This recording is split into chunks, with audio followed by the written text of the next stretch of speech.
Welcome back to another episode of the Irish Breakdown Podcast. Happy Friday, everybody. Hopefully, everybody is ready for a longer holiday weekend. Memorial Day is next Monday. We are now in the thick of the offseason, and we are now also, as of today, don't know where my girl Karen is, but we are now 100 days away from Notre Dame kicking off against Miami on August 31st. So it's going to go by probably faster than what some of us think. Brian and I still have a lot of content that has to come out this offseason. But we are in for a really, really fun offseason. But before we get into the bulk of everything, we have our Friday Free-For-All Mailbag. And if this does happen to be your first mailbag, basically today is dedicated to our listeners. It's to you guys who tune in every single day. This isn't just for premium message board members like the Buy, Sell, Hold is on Wednesday. This is for everybody that listens to our show on a daily basis. You guys get to dictate our topics of conversation today. How do you do that, Trev? Well, I will tell you, ladies and gentlemen, what you do is if you have a question or comment, you put MB in there for mailbag, or you can put a mailbox emoji. That lets Brian and I know to set that question aside so then we can address it as the show goes on. Now, I would like to promise you that we can get to every single question, but you guys come loaded with awesome questions every single week. I think last week at one point in the show, there was like 81 questions starred.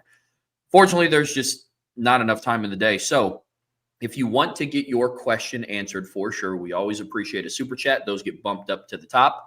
But we already have 36 awesome questions and comments starred for today. So I'm ready to dive into it. Brian, what say you? Man, I am ready for this for a million reasons. I am ready for the mailbag today, man. But really appreciate all the prayers from my mom and dad. Definitely,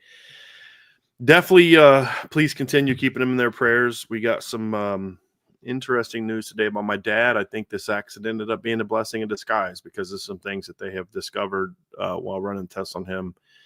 So they do say God works mysterious ways, and my family has certainly learned that the last couple of days. But I appreciate y'all very much. But that's why I'm looking forward to the mailbag today, because it's going to be nice to get my mind on some more fun and exciting and entertaining topics today. And, you know, we've scrolled a little bit through your questions, and it's going to be a fun day today. And I love the fact that John Emerson started things off. He came hot with this, Trev, to start today's mailbag. Love it. Question from John Emerson. Do you think it's a possibility Jeremiah Love or CJ Carr could win the Heisman? Yes, and I don't know if John's question is just referring to 2025 or not, but it's certainly possible, John. And I think it's unlikely that either of them win the Heisman Trophy this year for a couple reasons. And Trevor, I'd love to get your thoughts on this too. But with Jeremiah Love, it's just hard for a running back to win the Heisman Trophy unless they put up, you know, just monster numbers, you know. And so when you look at, I think the last running back winner was Derrick Henry in 2015, right? I believe was the last Heisman Trophy winner. And he rushed for over 2,000 yards and had like 28 touchdowns. I mean, just it's primarily a quarterback award. You've had one wide receiver win it in that time, and you've had one guy that won it because he was a two-way star. And let's be honest about something. Travis Hunter won the Heisman Trophy last year because there weren't any great quarterbacks in college football. That's not to take away from Travis Hunter's greatness or even to argue that Travis Hunter and Ashton Jeanty shouldn't have been the top two guys no matter what. They had historically great seasons, in my opinion. What Travis Hunter did last year was incredibly unique. And people to say, well, he wasn't the best player at either position. And I get all that, but he was still one of the best players at both positions. And who has done that? It doesn't take away from the greatness. They had historic seasons, but it's more so a shot at what the Heisman Trophy has become, which is essentially you're going to be a quarterback on one of the best teams in the country unless you have just insanely good numbers like the occasional Andre Ware, Ty Detmer, or Lamar Jackson. Some of those guys were deserving, some were not. But it's primarily a quarterback award. And I don't know that Jeremiah is going to be capable of putting up the kind of crazy numbers that are needed, Trevor, in order for him to win the award. And I don't know that Notre Dame should really care about that, to be completely honest with you, because they've got bigger things to focus on. But if it's a year where there's not a really elite quarterback for one of the best teams, then I think that opportunity is there if Notre Dame can get him enough total work. And then also he'll have to be great in the big games. Like the thing that could help Jeremiah Love is if in that opening game he has a huge game against Miami and then a really good game against Texas A&M as well, that puts him in a position where, okay, now the spotlight is on him. I just don't know if the numbers will be there. But if he rushes in the regular season, and I know some people disagree with this, but if he's over 1,300 yards and over 300 yards receiving, and he's around 20-plus touchdowns, which the touchdown thing he basically, could certainly have. I mean, he had 17 last year in 16 games, rushing touchdowns, and he had, how many? 2 receiving touchdowns. He had 19 touchdowns in 16 games. He could certainly get close to that in the regular season. It's going to be hard because the only way that you can get Jeremiah the numbers to win the Heisman is if you overemphasize him. And I don't know if that's ultimately the ideal thing for a team trying to win a championship. Having said that, I'm going to be less concerned going into November if Notre Dame is in the top 4. Now, I'm going to be less concerned about needing to back off of him in November because of the fact that now, if Notre Dame's in the top 4, they're going to have a month off between the end of the Stanford game and the next game. So maybe there might be sort of that Audric Estime game if he's in the hunt, that Audric Estime game like he had against Stanford where they just kept feeding him and he went for over 300 yards. You know what I mean? Or no, it wasn't over 300 yards. It was over 200 yards. The team went over. They rushed for over 300 yards as a team, but Audric had it was like 260. Let me go look up that number. It's 230 something, I believe, wasn't it? It was like 230. Let me look it up real quick. It was 238. Yeah. On 25 carries. They fed him a little bit extra that game because they knew it was his last game and they were trying to get him into some things. So maybe then, Trev, but I don't know. And then CJ Carr, I don't know if he's capable of putting up the production either as a first-year starter. Notre Dame would have to be pretty dominant. He's going to have to be at least around 3,500 yards in the regular season, which I think makes it possible for him to get it down the road. But I don't know if that's going to be enough to win it this year. And also part of that is because of that first guy. If CJ Carr's elite and Jeremiah's elite, I think they kind of take away from each other. And as far as it makes them a great team, but as far as Heisman numbers and production, it takes away from that a little bit. Yeah, I definitely think that it's possible. For Jeremiah Love, I don't focus as much on the rushing yards as I do total yards, total touchdowns. He's going to have to be, because he's just not going to rush for 2,000 yards. I will confidently say that. I mean, there is no, barring 24 and 21 and possibly 20 getting banged up over the course of the season, Jeremiah Love in the first 13 games is not rushing for 2,000 yards. Can I put a number to that, Trev, just to make it clear? If Jeremiah Love rushes for 2,000 yards and averages 8 yards a carry, which is a very high number, he'd still need 250 carries in 12 games to get to that number. Yep. It's not. Yep. So and 20 carries a game. Yeah. Yeah. And look, at the end of the day, why do I use the number 2,000? Because that's what other big name running backs have achieved and not also won the Heisman. Jonathan Taylor, Christian McCaffrey, guys like that. Now, J.K. Dobbins, those were guys playing in years with really great quarterback play. Yeah. I don't think that they're going to have that this year to that degree, but I also I think there's a better chance that maybe not a random, but I think there's a better chance for elite quarterback play this year than for Jeremiah Love to have 2,000 yards rushing on the ground in 13 games. And for me, the conversation with Love comes around, what can you do from a receiving back standpoint? Mm-hmm. Can you produce enough as an all-around player combined with maintaining the highlight reel plays? You still have to have the long runs. You have to have the hurdles. You have to have, taking people's ankles on the field. You have to do all of those things and put up higher numbers. I think that's possible. You have to be more of an effective pass catcher out of the backfield. And then with CJ Carr, not this year. Down the road, potentially, Notre Dame, how they're set up, they're always going to be an establish the run type of team first.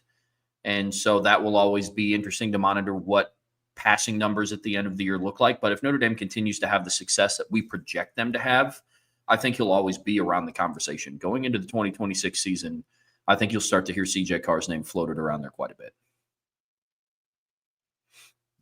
I look forward to the day where it's the Notre Dame players that are getting too much hype and people complain about it. I'll look for that. Coach Bent 574, rank the individual position awards in terms of most likely to be won by any player in that position group. For positions for multiple awards like quarterback, any awards count. Coach, are you talking about Notre Dame players? I know Coach Bent's in the chat. Are you talking about like rank the individual position awards in terms of most likely to be won by any player in that position group? Are you referring to for Notre Dame? Like, or are we just asking, like, are you wanting us to rank those awards? Yeah, sorry, Notre Dame players. Okay, so basically this is kind of a likelihood of Notre Dame players winning individual awards and what are most likely. I think the most likely individual award this season is the Doak Walker Award for Jeremiah Love. Now, I don't know that he's going to get that because that's still a statistical award that's driven a lot by stats, and I could see him rushing for 1,200 yards and some back in averaging 7.3 yards per carry, and some other back rushes for 1,600 yards at 5.2 yards per carry, and they give it to the guy that carried the ball 130 times more, just on raw data. But I still think he's most likely. And the reason I say he's most likely, Trevor, because you could make the case that it would be easier for Jeremiah for Leonard Moore to win the Thorpe based on just the nature of offense versus defense in Notre Dame. But I think the problem there is the Thorpe Award is one of the worst voted on awards I've ever seen.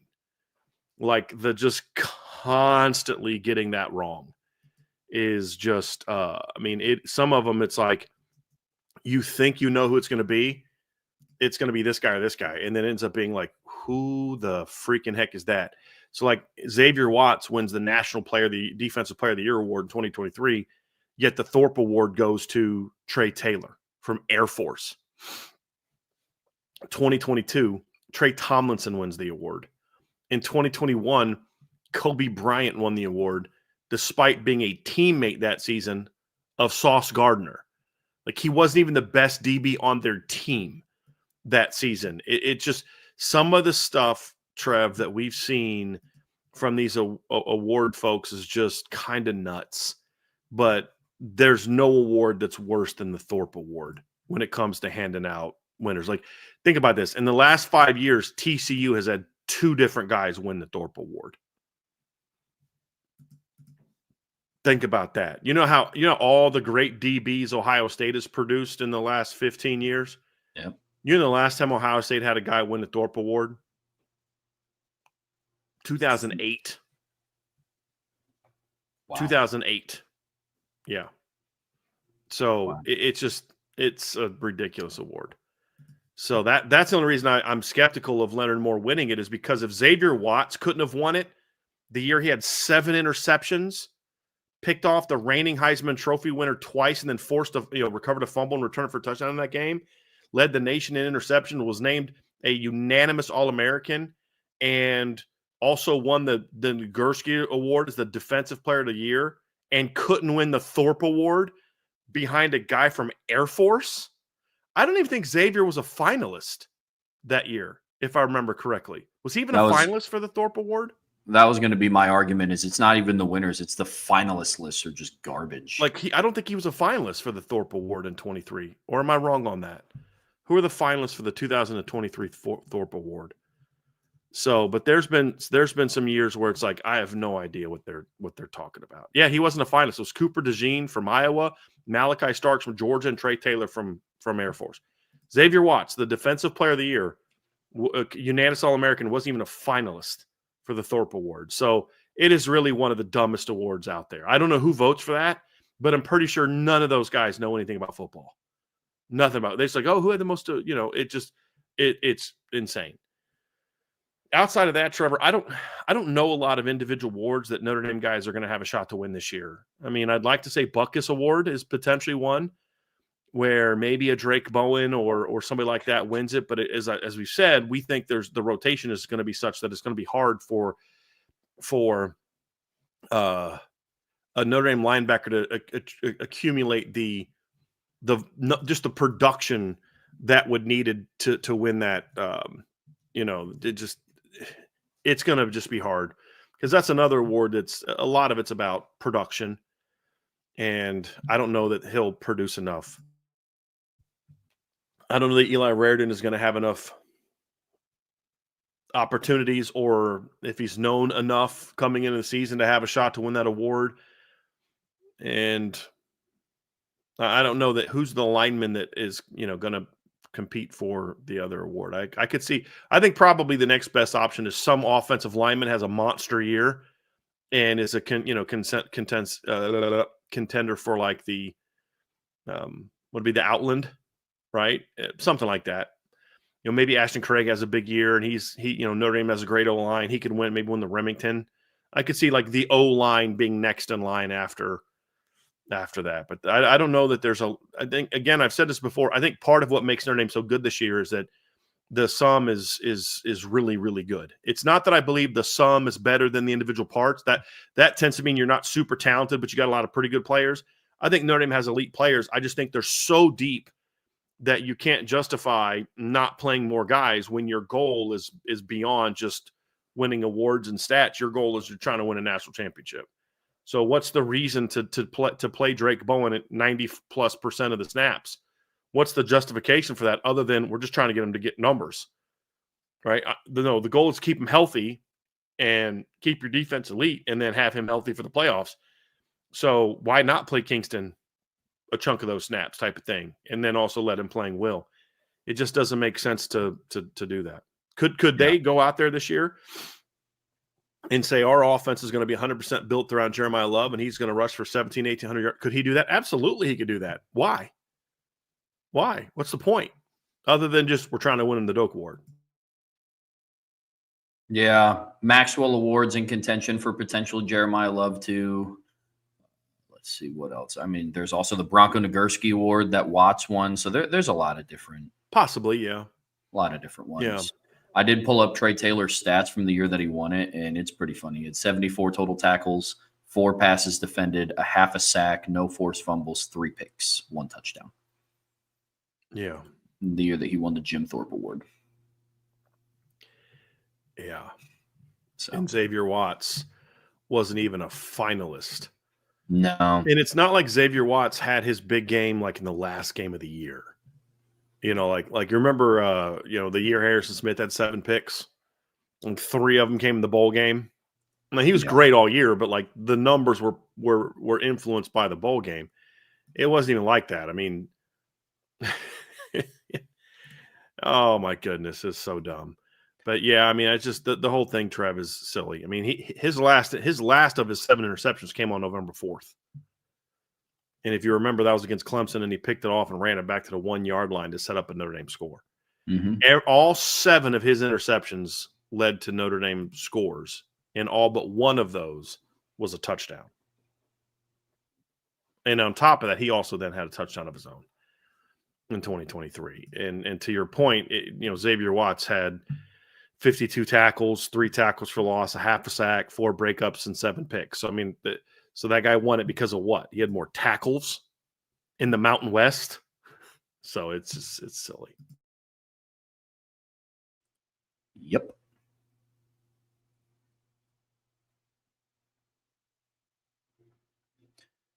Aiden Benami, right now, who is better? I'm assuming this is Cam Ward or I think he's talking about Cam Williams and Elijah Burris. I don't know why you wouldn't put the whole name in there, but I'm guessing that's what he's talking about. Who would Eli B be? I have no idea. That's what I'm thinking. He's talking about Cam Williams and Elijah Burris, I believe. Okay. Let's guess. Let's just go with that. Sounds good. So who's better, Cam Williams or Elijah Burris, and why? Right now, probably Cam Williams. He's bigger, stronger, and faster. And, they both had good springs. They both had good growth this spring, but I'd still say Cam's slightly ahead of him right now. Elijah's a better route runner right now, but that to me doesn't it's not quite good enough to trump some of the other things. But if Cam doesn't improve this offseason and Elijah does, then I could see that answer being different by the end of fall camp. So I was correct. He was referring to Cam Williams and Elijah Burrs. The confusing thing is I've never heard him refer to Eli. Mm-mm. So yeah. Nope. Sorry, I just didn't quite get that one. John A1, special teams kickoff rule change. If you fair catch inside of the 5, the ball gets placed at the 25-yard line. If you fair catch between the 5 and the 10, the ball gets placed at the 20. If you fair catch beyond 10 yards, it's placed at the spot of the catch. Do you support? Yeah, I would support that. Definitely. Because that would create some strategy. So do you keep kicking it deep? Or do you say, hey, we're going to try to kick a sky ball, inside the 20 and put them in a bit of a bind where you can't fair catch it, maybe try to get one of the upbacks to catch it. You're going to, or if the returner wants to get it, he's got to run a bit of a ways. And if they are fair catch it, then it's because what he's saying, if the fair catch is beyond 10 yards, it's the spot. I would support that. That would create some very interesting strategy in the kick return game and the kickoff game. Yep. I was just about to say for both sides of that special teams unit, it would make you think a little bit. That's for sure. Yeah.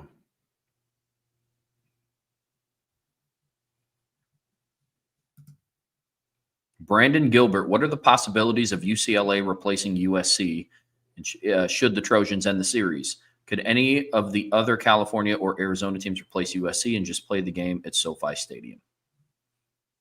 You want to take first crack at that, Trev?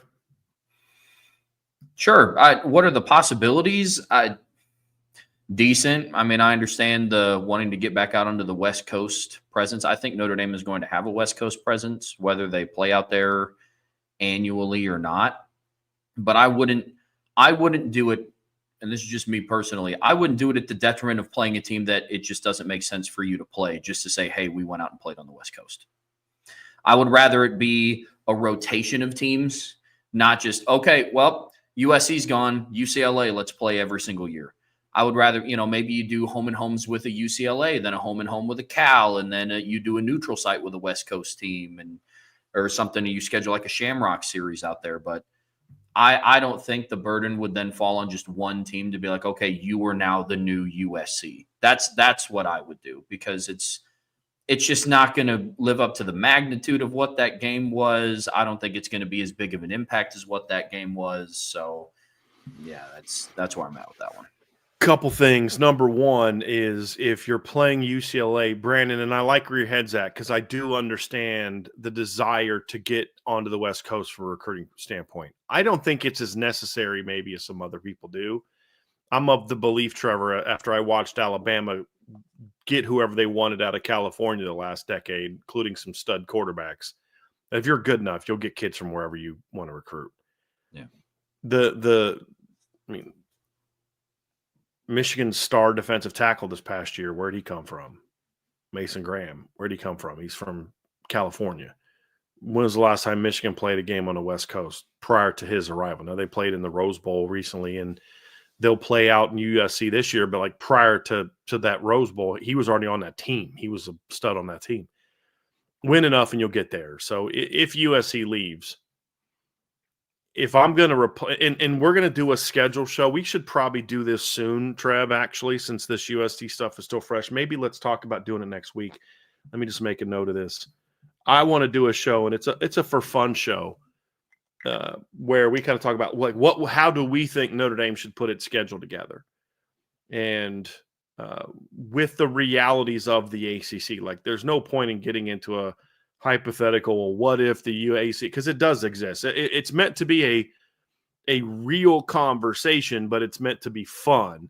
And one of the things that I'll say is if you're going to get rid of USC, then I want to see it replaced by another rival. If you're going to replace USC with a team for a decade, I want it to be a Michigan State, a Purdue, a traditional rival program.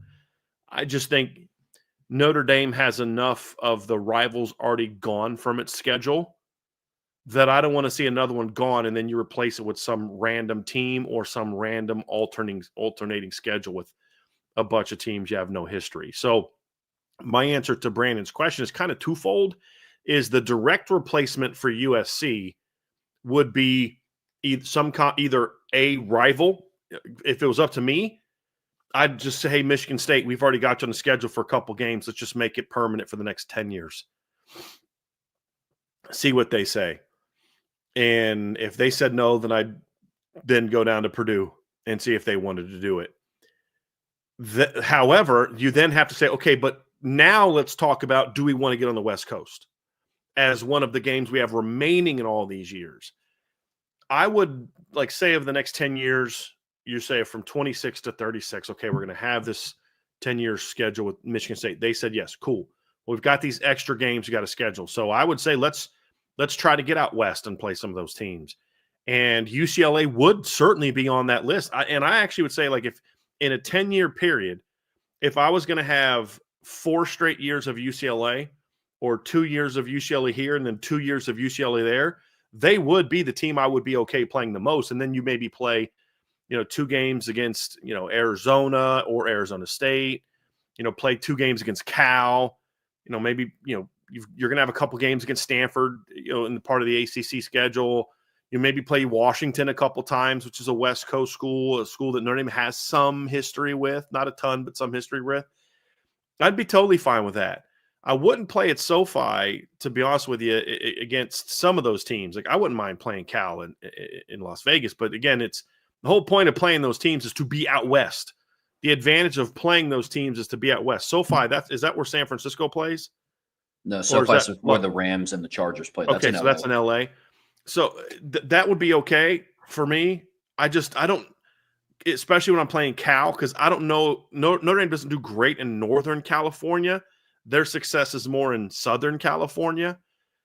So I'm fine with that, because I don't know what playing at Berkeley really does for you, to be honest with you. But I still like the idea of it. More often than not, I want to play on a campus or in a traditional stadium. The thing I like about UCLA is it's not so much UCLA that I care about. It's getting Notre Dame in the Rose Bowl a couple times over the next 10 years to just kind of have that experience of the most tradition-packed Notre Dame or football program in Notre Dame in what is the most recognized college football stadium. I think that's obvious. I think it's the most recognized college football stadium because not only does UCLA play there, but it's the Rose Bowl played there. I would do that. I would certainly do that. I understand the need to get out west. I just wouldn't force the issue. I would almost kind of mix it up between, in 10 years, we'll play, 4 games of home and homes against California teams and then 1 neutral site game against California. Because here's the thing, if you're playing in SoFi, you don't have to play a West Coast school. You could play BYU in SoFi.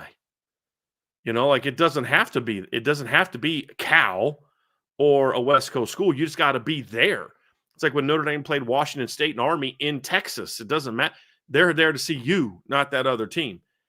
And then I'd say maybe the other four of those 10 games are against Texas schools and then 1 neutral site game in Texas. I don't think it has to be California every single year to do that. And I also think you're seeing more of a shift to Texas and less of a – they're still recruiting California hard, but it's not as heavy as they're recruiting the state of Texas. So that's my 2 cents on it. Hope that answers the question, Brandon. It's a good question. I think that's fair enough. I just want it to be replaced with a notable opponent, if I'm being honest with you. We've talked a lot this offseason about respect for Notre Dame, and I get the whole it's a historic rivalry stuff. Purdue's garbage, dude. It does nothing for the program. I get that, Trevor, but you have to look at the entirety of your schedule.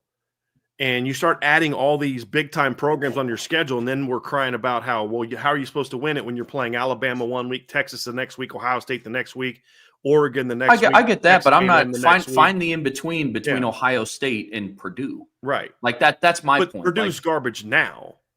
There's been years where Purdue beat Notre Dame. I mean, I believe there was 1 year Purdue beat Notre Dame when Brady Quinn was the quarterback for Notre Dame. So at some point in time, you have to have some teams on your schedule that are kind of easy wins.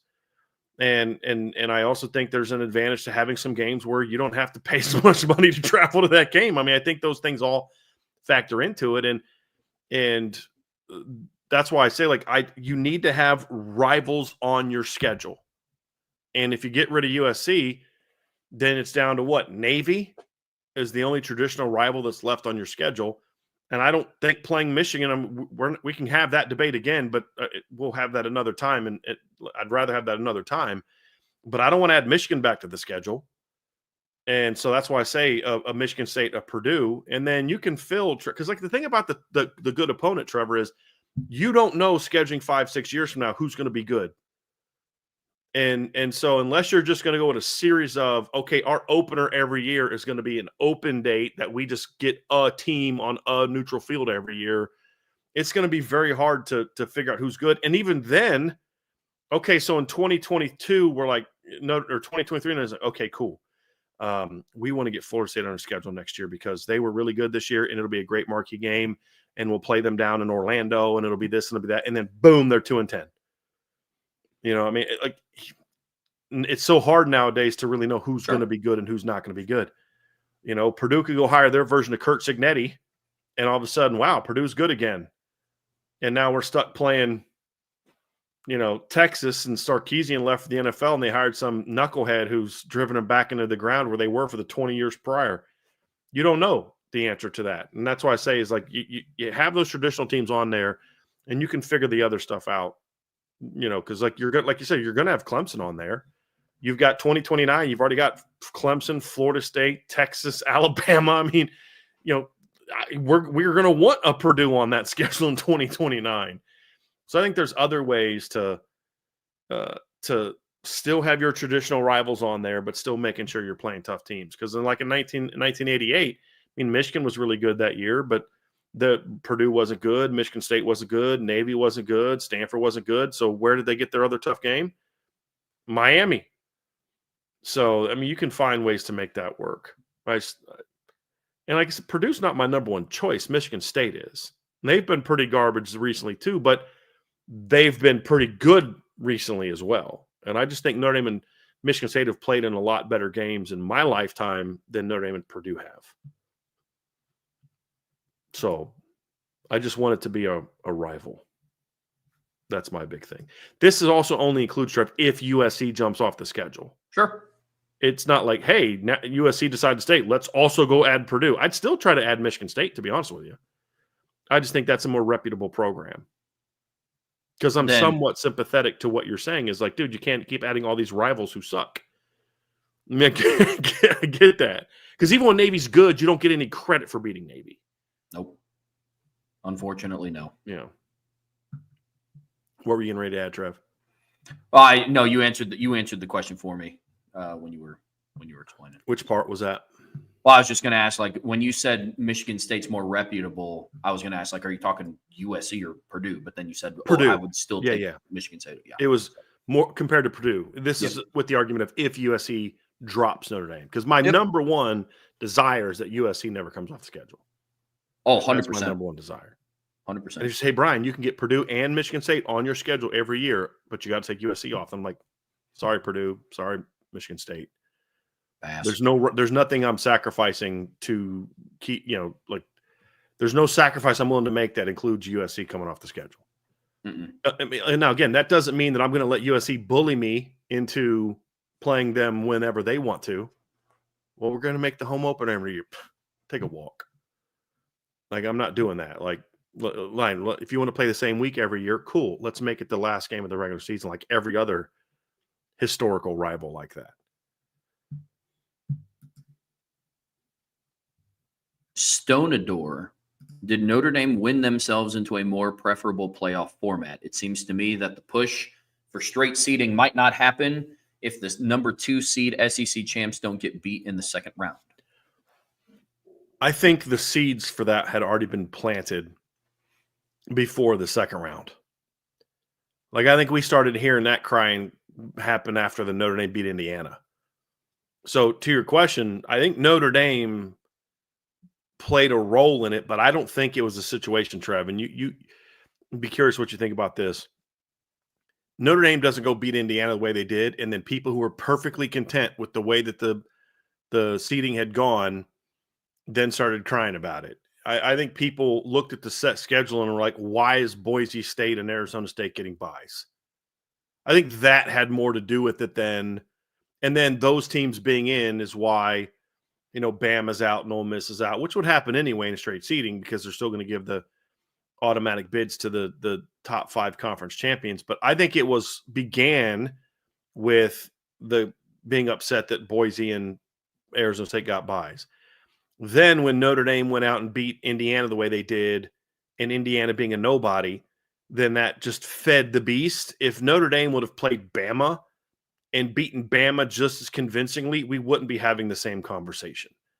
The conversation would be, well, it was a down year for Bama, but it wouldn't be the same thing. And the fact that then Penn State got, beat SMU convincingly and they beat Boise convincingly, and then they'd like to ignore that the Peach Bowl ever happened.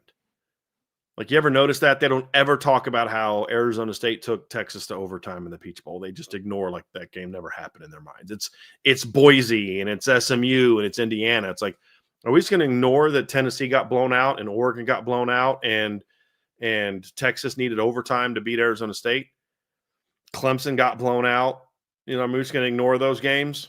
Yep, we are. I think Notre Dame kind of played a small role in that by, the winner, but I don't think Notre Dame's wins over Indiana and Georgia were the driver of that. No, it was heavily carried by the Boise State, Arizona State thing. I was talking with a buddy about this in a group chat the other day, and mutual friend put in the chat, he's like, Notre Dame wins again, the independence. I was like, look, I'm about as diehard of a Notre Dame fan as you'll find. This rule change was not fueled by what Notre Dame did. It was not. It was fueled by the anger that a Power 5 team and a Big 12 champion that wasn't heading into November, they were very much an afterthought of making the conference championship, ended up receiving first-round buys. And teams like Tennessee and Ohio State and Notre Dame and Penn State did not. And that's what fueled it. It's not just Notre Dame fuel. So I feel like if this was about Notre Dame, the conversation would have been different. Mm-hmm. The conversation would have been, well, it's not fair that Notre Dame got to play a warm-up game and then the SEC champs were stuck at home. Like, we should have had to play. And in part, this is where the seeding going to conference champs does hurt some of the better teams. The whole point of seeding, in my opinion, the way that you seed from, highest ranked to lowest ranked, is your reward for being the best team or the second best team or whatever is the 1 seed gets the easiest path, the 2 seed gets the second easiest path, the 3rd seed. Well, when you bump Notre Dame, who's ranked number 5, down to 7, now in the second round, Georgia, instead of playing the 7th best team in the country, now has to play the 5th best team in the country. And I'd understand if Georgia was pissed about that, but I don't think it's so much about Notre Dame beating them, because I think it would have been the case with someone else. If this was truly about teams being upset that Notre Dame I think we would have been having a conversation about, you've got to be in a conference to do this, or there'd just be a whole lot of different conversations going on. That would factor into this. I mean, Georgia should have gotten the winner of the Tennessee SMU game. In a straight seeding, that's who they would have played. The 7th best team or the 10th best team. But instead, they had to play the 5th best team in their first game. And that's the unfair part. And I don't think that's fair for Georgia. It isn't. I mean, I can say that. They played a team better than that they should have played. Their reward for winning the SEC was what? You got to go play the number 5 team in the country in the second round. Mm-hmm. But Penn State, Penn State, who was the 4 seed, gets to play the number 9 team in the country in the second round after playing the number 10 team in the country in the first round. Like, think about that. Penn State got to play 10 and 9 their first 2 rounds. Georgia's first game is against number 5. Georgia seeded higher than Penn State. They should not have had that type of schedule. Agreed. And so that's where I would absolutely say, yeah, that's not fair. That's not fair. Mm-hmm. And I think Georgia probably smacks Tennessee in that game. So I absolutely think, because that Tennessee team was just not a very good team. But yeah, that and then they would have gotten Texas, the winner of the Texas. Well, they might have got Ohio State, but they would have gotten the winner of the Texas versus the winner of the Ohio State Arizona State game in the semifinals. I think if last year's straight seeding, I absolutely think that Georgia is in the semifinals. I absolutely believe that. The question would be is, okay, I don't know that they're going to beat Texas a third time. Yeah. And they're probably playing Ohio State anyway, because Ohio State probably would have beat Texas in the second round. So I certainly think that's plausible. And then the other thing too is you could make the same case for Oregon, the number 1 seed. If we're getting away from Notre Dame for a second, Oregon last year had to play Ohio State, the number 1 team got the number 6 team in the second round instead of the winner of the Boise State Indiana game, because we're busting on Dan Lanning for like being over in big games. Well, Dan Lanning's probably got a playoff win under his belt if his opponent in the quarterfinals is Indiana or Boise State. Mm-hmm. Because that's one of those rematches that I think would have been worse in the second game. But if Boise has to play in Oregon a second time, I don't think it's a close game. Because I think Oregon was a much better team by the end of the year than they were the first 2 games, and they barely beat Idaho and then barely beat Boise State. They were a better team by the end of the year. Yeah. So I'm like we said yesterday, Trev, I'm sympathetic to the change. I like the change. I just didn't like the process to get there. That's what more of the issue is, as opposed to it's unfair that those teams get buys. Yeah, that's part of it, but it's also about what does those teams getting buys mean for higher seeded teams who now get better teams get bumped down, and now you have to face that. Sure. It's a very different playoff last year if it's a straight seeding. Notre Dame gets Clemson in the first round. I think they win that game, and then they get Penn State in the quarterfinals. Obviously, we know what that game would have looked like. Notre Dame would have beat them. Notre Dame's in the semifinals now against the winner of the Oregon. Indiana plays Boise State. The winner of that game plays Oregon. Ohio State plays Arizona State. The winner of that game gets Texas. And then SMU plays Tennessee, and the winner of that game gets Georgia. I think the semifinals would have had 2 of the same 4 teams in it. But the other 2 would have been different. Because the 2 semifinal games from last year would have happened in the quarterfinals. Yeah. Texas, Ohio State, and then Notre Dame, Penn State. And, if I'm Oregon, I'm pissed. If I'm if I'm Georgia, I'm pissed. I can understand the Big Ten and SEC being pissed about those teams getting buys, not necessarily because those teams got buys, but the impact of what that meant for who they then had to play. Totally get that. Yeah. Oregon, your reward for going 13-0 and winning the Big Ten is the Buckeyes in your first game. Like Georgia, your reward for beating Texas twice and winning the SEC, you have fun with Notre Dame. No, that wasn't right. That wasn't right. Agreed. It's funny how everybody turns it into a Notre Dame thing. Like talking about your boys, like, really? Like Notre Dame didn't ask for this. Notre Dame fought, they didn't ask for this. They were totally fine with the whole, hey, give those buys and we don't deserve one, Well, that was my point. The point that I brought up was like, look, Notre Dame had no issue not receiving a first round bye because they understood it. But like, if the rules now state, like, Notre Dame didn't go into this rule change demanding that they get a bye, especially after last season. All 4 teams that got a bye got bounced in the first game. Like, of all the years to go in and demand a bye week, it's not after last year's playoffs. But I digress.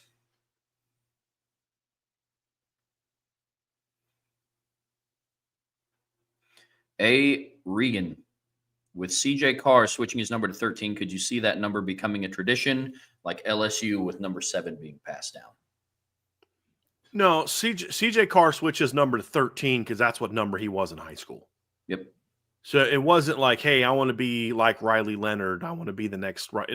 He was 13 when he first got to Notre Dame.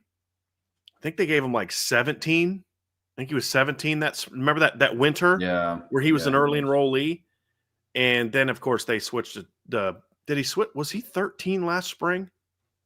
No, he was 12 last spring. Was he not this spring, but the spring? He was also 12 then because Riley wasn't. No, because Riley would have been on the team by then. That's right. He wasn't. But yeah, he switched it to 13 because that was his number in high school. Not anything other reason. So no, I don't think that'll be the case. And if anything, if they're going to bring that quarterback tradition back, they're going to make that number 3 again, not number 13. I don't love the idea of a quarterback wearing number 13. just don't ever play any games on Friday. That's all I ask. All right, here we go. Aiden Benami, I absolutely despise conferences having the 3 and 4 seeds playing the 5 and 6 seeds. Why the heck should the 3rd best team have to play the 6th best? What was the regular season for? Well, I'm going to somewhat disagree with this. First of all, I don't think there should be any automatic, there shouldn't be any automatic qualifiers beyond the winning the league. That's my number one stance. Having said that, if you're going to have more than 2, then I'm okay with them saying, "Hey, we're gonna have these playing games." And the reason why is, if anything, that plays into making the regular season more entertaining. I'll be honest with you, Aiden. A year ago, I might have been on your side. But the way that this season played out, Trevor, where November was so much more entertaining because there were, that Bama-Oklahoma game 2 years ago meant nothing. Neither of those teams are doing anything. Now, all of a sudden, Bama's got to go into Norman and win that football game if they want to have a shot at making the playoff. Yeah. I'm watching that Ole Miss-Florida game like, oh, my gosh, this game has major implications, where a year ago that game would have meant nothing. So I was wrong about that. I said this cheapens the regular season. The more you make these teams, you can go 10-2. And to that degree, that is true. Losing doesn't matter as much now to some degree. Like, you can lose 3 games now and still have a shot to get in. And so while that part's true, I think that's outweighed by the fact that so many more games matter now. And isn't that ultimately what it's about? There comes a breaking point where now too many games matter because we have 32 teams in the playoffs. Yeah. But battling for that number 3, 4, 5, 6 spot in the SEC, now think about how many games are now going to matter in November when you're talking about that. And so I get it, man. I do. I would even have if you just go to, let's say they say, no, you can only get 3 automatics. Okay, let's play 3 versus 4. And you almost have to now because of the impossibility. Well, you almost have to because of your own decisions. But with these leagues being as big as they are now, you have such a scheduling imbalance now that you almost kind of have to do something to allow teams that get the bad straw of a tougher schedule, much tougher schedule, of having to give them a chance to play themselves back in. Yeah. So now you're 7 seed and you're playing the 5 seed, but there's only a 1-game difference. So if you beat the 5 seed in the last game of the year, you now jump in, the 5 seed drops down because 6 seed won. And all of a sudden, that last week that a year ago no one gave a rip about because it's the 5, 6, 7 seed in the league, now all of a sudden we're all watching to see who's going to be playing now next weekend. I think that adds intrigue to the regular season within certain reason. The problem is there's going to be years where it's going to be an 8-4 team that gets that last spot. And there's going to be a year where maybe that 8-4 team upsets the 3 seed and they get in. And I think that's silly, anyway. But in theory, without context of, okay, what about this or that, I think if anything, it adds intrigue to the regular season. Yeah. Yeah, we see that the same. Would you have felt the same way a year ago?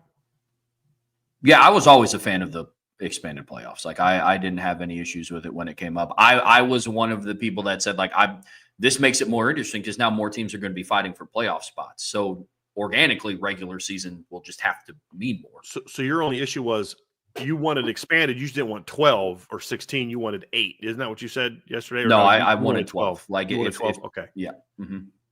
But that means that teams like I mean, because in years past, like if you were the 6th seed, but it was unrealistic that you were going to like crack the top 4, like who cares about your last 2 games of the season? But now it actually, instead of being in a position where you're hoping and praying that one of the top 4 teams loses, you now have all the opportunity to be well within the playoff mix. I love that. John A1, would you consider 21 personnel groupings with Jeremiah Love being motioned to the field position in situations Notre Dame intends to throw the ball? Secondly, is there a back pairing that would make it more desirable? Well, I'm totally fine with it being him and Jadarian Price. And then Jadarian Price can, first of all, to answer your question, I would absolutely do that. And we actually saw them do that a little bit last year. They did that a few times last season. So I would certainly be a fan of that. The number one way in which I would use that would be with Jadarian Price in base downs. And then if Aeneas Williams is my third down back, it'd be with Aeneas in third down situations. I would also give either Jabron Payne or Kedron Young an opportunity to win that third down job in that situation, because in those third down spots, I want the best pass blocker on the field, not necessarily the best pass catcher on the field if I have Jeremiah Love in there as well. So it just depends on the down and distance and the situation of who I would want in there. So I would absolutely – and there'd be times where I'd go 21 personnel and I'd just line them up outside in a trips look. I don't even have to motion them. There's times I would start them outside and I'd motion them back into the backfield, either in a split look or into a jet type of motion or something like that. So I think you can get very creative with this type of stuff with Jeremiah Love. I don't know that I'm going to do it like 30 times a game, but I'm definitely going to have, if it was up to me, minimum 6 to 10 snaps a game where I'm doing something like this. Because I think part of it is these are great opportunities to go back to our first question, to get Jeremiah Love the football, where instead of getting tackled by a nose tackle or a linebacker, he's getting tackled by a DB 15 yards down the field if he gets tackled at all. And those are just ways to get him touches that are just getting him in space, which is goal number one. And then if he is getting tackled in those instances, let him go. And it's also ways where you can get him outside with some of the jet motions and reverses, in ways where by having Jadarian or Kedron in the backfield, you force teams to respect that downhill action, because if it's first or second down, there's a good chance we're using Jeremiah Love as a smoke, and he's not even but we're thinking with him going in this orbit motion or him going in this jet motion that you're going to be more focused on him than you will this 235-pound running back we're about to run up your you-know-what. Or you're thinking that, but then they're actually giving him the ball or throwing him a quick bubble screen where he's got a running head start. There's a lot of things you could do with that, John, that I think Mike Denbrock, who I think is a pretty creative guy, could have some fun with that. So, and this is something where this is not at all meant as a criticism to Dylan McCullough, but Dylan McCullough is a running back. He played running back. He's coached running back. I felt like sometimes when you have a guy coach a position, and this is true of any position, where a guy didn't play that position and he played something kind of complementary to it, that maybe he can bring some ideas to the table. Jawan Sider started as a college quarterback. He's going to look at it from a pass game standpoint a little bit differently, because he's going to have maybe some more of that. I'm just saying in theory, because he wasn't a running back from start. I mean, Dylan McCullough's been a running back since he was little. And that's what he is, and he's great at it. I'm just saying this is an area where maybe there can be some value to a guy who has played other positions at the collegiate level. And I think you could have some fun with that. Absolutely have some fun with that. And it's a great way to get him the ball, but also still have Jadarian on the field and get him touches and things like that, or Kedron on the field. So I would have a ton of fun with that. But the circumstance is going to determine who the more desirable pairing is. I'm just excited to see how Mike Denbrock uses Jeremiah Love as a decoy in this offense. I mean, all the hype and all the attention that he's getting might be one of the best things that's happened to this offense this offseason, if I'm being completely honest. Because going into Texas A&M, yes, Jeremiah Love was a good running back. We who follow the team and know Notre Dame, and Notre Dame fans knew how special Jeremiah Love was going to be, but their opponents in the first half of the schedule we're looking at, it's like, we can't let number 4 beat us. That became the narrative as the season went on. Now, from week 1 to week 16, that's going to be what the discussion is going to be. So now we get to see how effective Jeremiah Love can be even when the ball isn't in his hands, which I think is some of the reason why they might not have gone to it as much last season. But this year, 1, there's no excuse not to. And 2, I'm excited to see how much they do it. It's going to be fun because you have to find that balance, right? I mean, you can overdo it and you can underdo it. And part of that's going to be depend on the week. But yeah, I really hope that we see some of that, John. I really do. Okay, let's get down here to, we got a Regan one. Let's go down to my guy, PJC. PJC 1122. Why do you think some fans and analysts put so much stock into high school recruiting rankings and not as much stock into on-field production in college when evaluating teams? Well, part of it is because a lot of these analysts have recruiting rankings as part of their company. So if you're a writer for ESPN, you have ESPN recruiting rankings. Don't you want to pump that? If Josh Pate, for example, is affiliated with CBS Sports, well, who's CBS Sports owned? 247 Sports. You don't hear him talking about Rivals rankings and On3 rankings. He talks about 247 Sports rankings. So part of that is product placing, pushing your product. I don't have a problem with that. I mean, hello.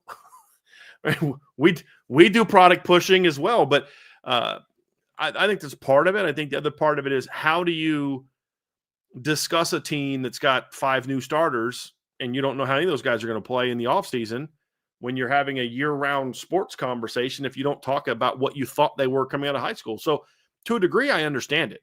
The issue I have, with Josh and other people, is they over focus on that. Like who was it the other day that was talking about, part of how they determine one of these like power rankings is high school recruiting. And it was the ESPN talking about how Oklahoma had, X number of years of top 10 recruiting classes. Like, well, at some point in time, that shouldn't mean a darn thing, especially when those kids are juniors. That class we know who that class is right now.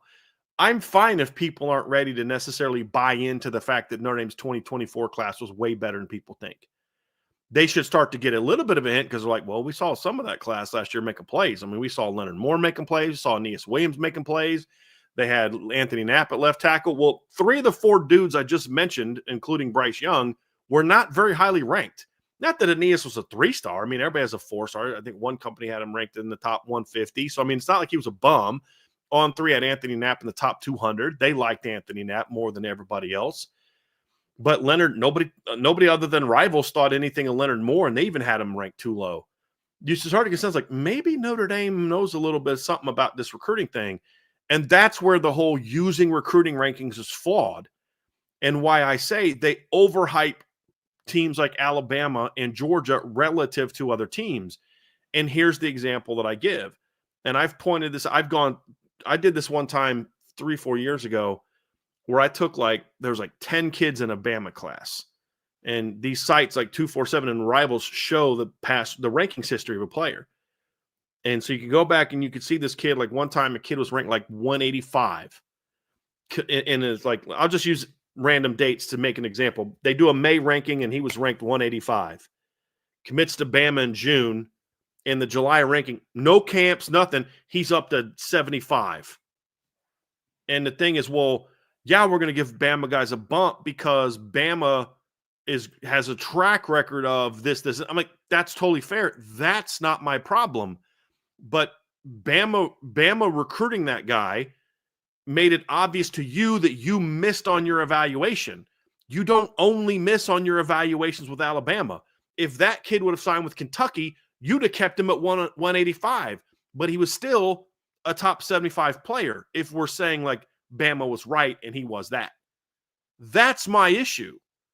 It's not that you don't recognize that Ohio State recruits and Bama recruits and Georgia recruits are that good. That's why those schools are recruiting them. It's that you miss the boat with with other teams that don't have those players. Because if you look at I'd be willing to bet you that this would be accurate.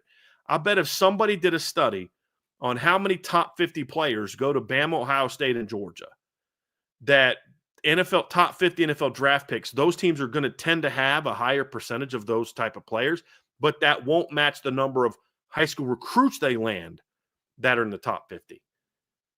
And so like that's more of my issue, Trevor, is that you're giving that benefit of the doubt to some teams rightfully, but without admitting the fact that, no, you guys didn't get it right in that your ranking was right.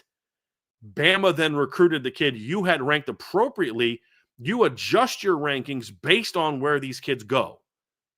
That's why your recruiting rankings are accurate, which causes you to miss kids that go to Notre Dame, kids that go to Penn State, kids that go to this school, kids that go to that school that aren't in your rankings. I pointed this out. Clemson had 0 top 5 recruiting classes on their 2016 championship team.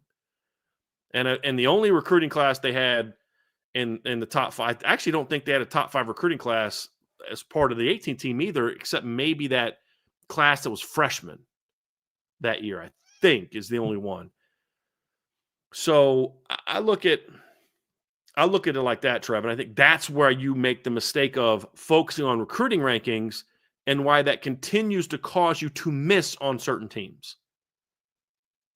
And I think that's true for Notre Dame because they have yet to, like right now, honestly, if you have Aiden Pouncey outside your top 250 and Mike Mickens takes him this early, you should say, we need to go back and look at do reader of it.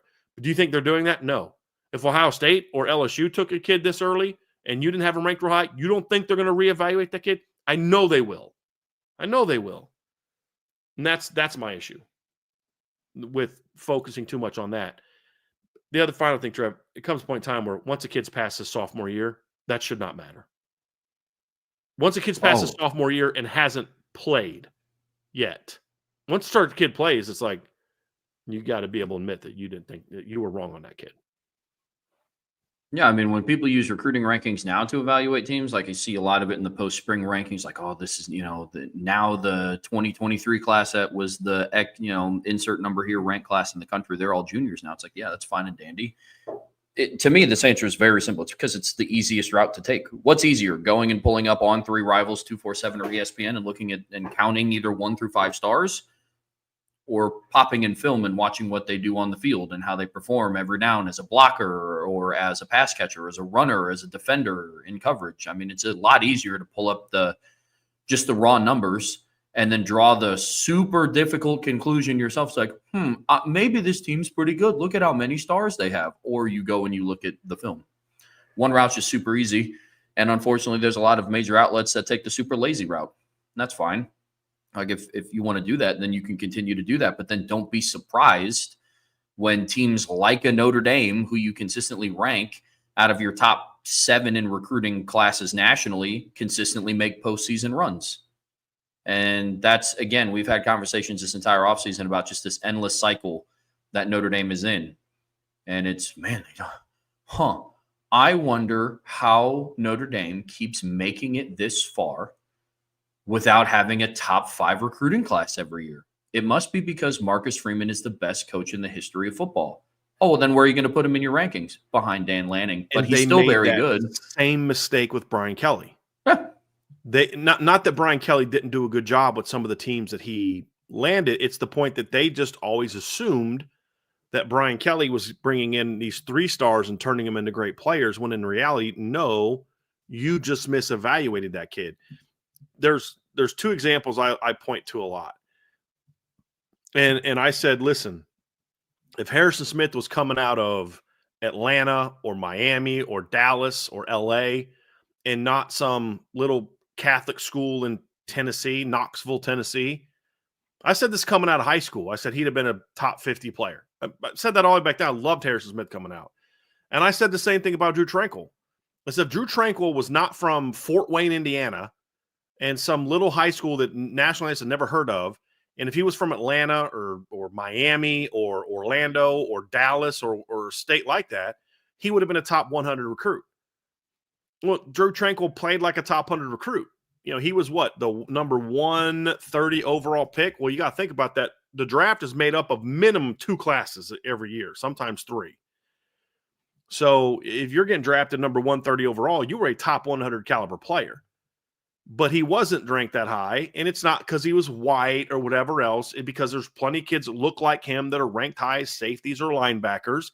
He was from Fort Wayne, Indiana, in some high school that doesn't have any tradition of putting players in the NFL. That's my point. And so that's where they missed the boat. As part of that's where guys are from. And Coach Bent brought it up. Like if Benjamin Morrison's another example, if Benjamin Morrison's from Dallas or Miami or Atlanta or LA instead of Phoenix at Brophy Prep, I think his ranking would have been much different.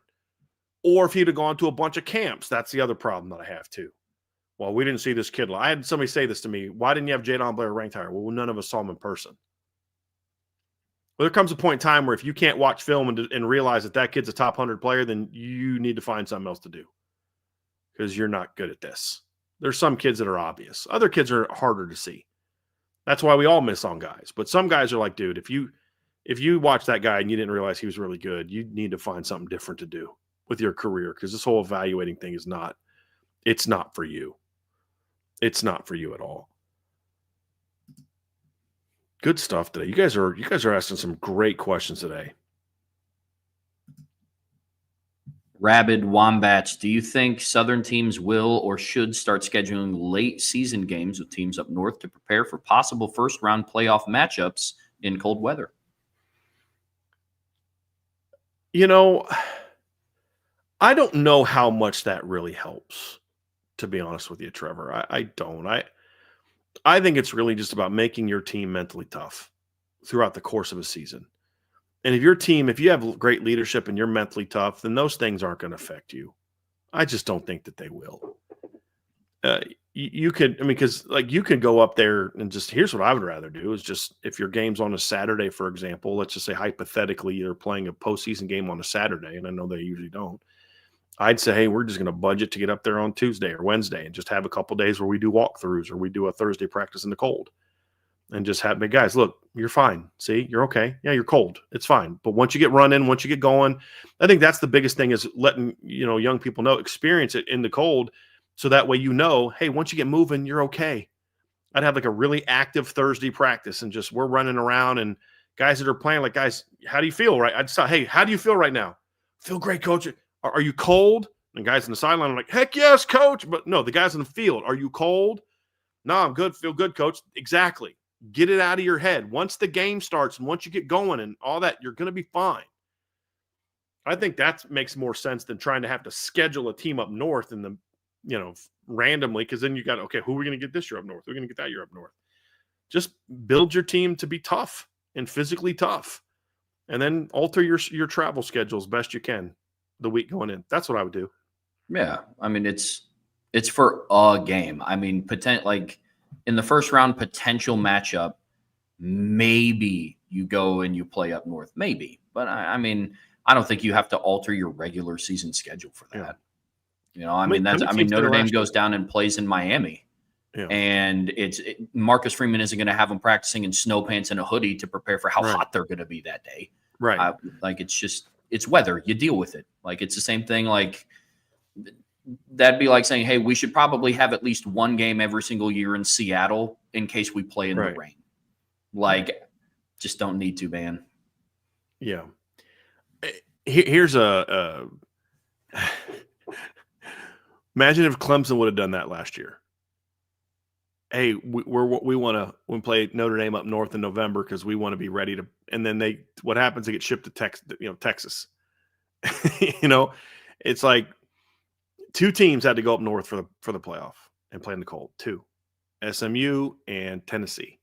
Mm-hmm. And I'll be honest with you, Tennessee should not have been that affected by the cold. First of all, it wasn't that cold in Columbus that day, and B, it was that cold during the week of practice in Tennessee. If you remember correctly, it was like in the 40s all week in Tennessee. Why did Tennessee struggle? Was it the cold? No, it's because they were soft. We knew this about Tennessee. They were a very mentally soft football team, and that was the issue. Yeah. Yeah. That was the big issue for them last season. Nate M., can you remind us where the Notre Dame 2022 to 2025 classes were ranked in IB Nation rankings compared to the rest of the teams, and where you'd roughly guess where the 2026 class would end up? I don't have this.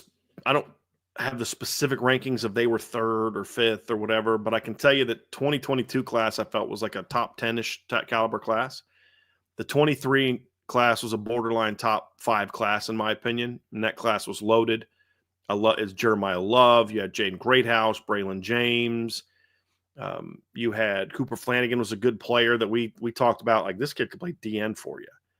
You had a very good offensive line class, and Charles Jagasol and Sullivan Absher, Sam Pendleton. Your D-line class was pretty good that year.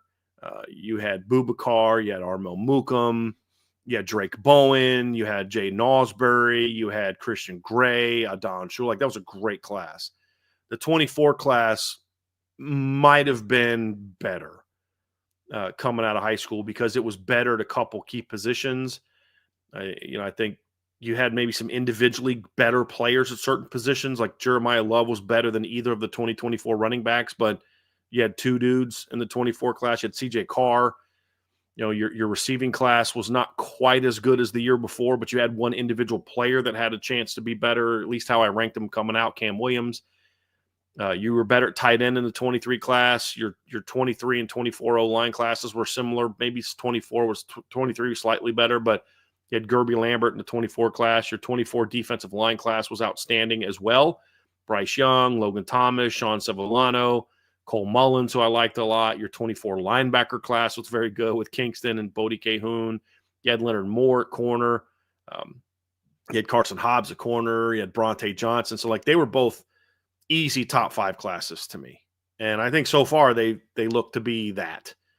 Who was ahead of them? I didn't do that in 24. I think I did a top 20. I think I did a top 10 and 23 class, I think. But it was more so about, here's how I came to, well, then how do you know it's a top 5 class? I basically did it like this. And I actually have thought about doing just official rankings, but that takes a lot of time to break down the film of all the kids. But it was basically like, would I trade this class with that class? And it was like, there was like 3 that I would even consider each year maybe trading with, or saying like, that's a better class based on what I value in a class, which is, number 1, do you have impact talent? Number 2, did you meet your needs? And number 3, do you have depth? And what I mean depth of is not like, okay, needs is you're adding depth to the position on your team. Depth in your class means you've got multiple good players on your depth of talent in your class. It's not driven by like the points basis. You can have like 5 stars and you're going to be way higher in points than others. And you may say have 5 stars, like 7 4 stars, and then like 10 3 stars, like genuine. Let's say we're spot on in the rankings. Whereas another team is going to have like 19 4 stars and like 3 3 stars. And the team with the 5 stars is going to be way higher ranked than the team that has 7 more overall 4 and 5 star players, because of the way that the ranking system. And then that doesn't even get into, well, that team with 5 stars, they were literally at 3 positions. You had a D tackle, you had 2 receivers, and 2 DBs. And of those 11 3 stars was your entire offensive line class, your quarterback. So it's like, those are very flawed systems. And that's why I just don't pay a lot of attention to them. Sorry, I didn't address the last part. Where the 27-6 class would end up, it's way too early for that. But if they finish the way that I think they can finish, and I put a projected class on the board the other day, if they get the class that I put on the board the other day, and there's a lot of closing to be done, because I think they're going to get 25 players in that class. I think they could potentially get 26. But if they get 25 players, that's 11 more guys they got to close on. But if they get the guys that right now, if it ended today, I think they'd get, that's a top 5 class. That's an outstanding class. And it would be an outstanding class at some very important positions. But there's a lot of work to be done for them to get that class. Ballpeen Shillelagh, a question about the team we all love to hate. Would you rather USC, be a consistent 9-11 win team, or would you rather they be consistently out of the top 25? Would you ever root for USC? I have rooted for USC, and for multiple reasons. Sometimes it's because they're playing a team I hate even more than USC. I don't hate USC. I don't have, like, to your point, I hate Michigan. If USC was playing Michigan, I would absolutely root for USC to win that football game. Absolutely. And there's other teams like that. The other reason it's not even rooting for USC. It's more I'm rooting for Notre Dame, and what's good for Notre Dame is that USC wins. So, yes, I think you and I have talked about this on the show before, Trev. I absolutely would rather USC be a consistent 9-11 win team. That's good for Notre Dame. What was evidence that Lou Holtz was a great coach? It's they kept beating USC. Yeah. And those USC teams in those years were very good. I think it was he beat them like eight years in a row, something like that. And more often than not, that USC team was pretty good. So in his first year, they beat a number 17 USC team on the road in 1986 and 1987.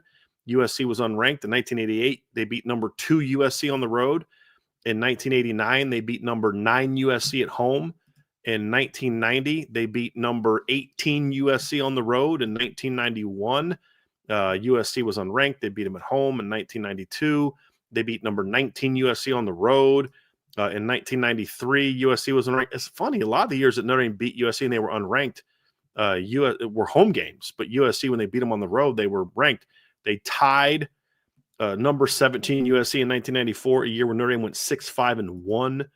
And then they beat number 5 USC 38-10 in 1995. I think 96 was the first year that Lou Holtz ever lost to USC.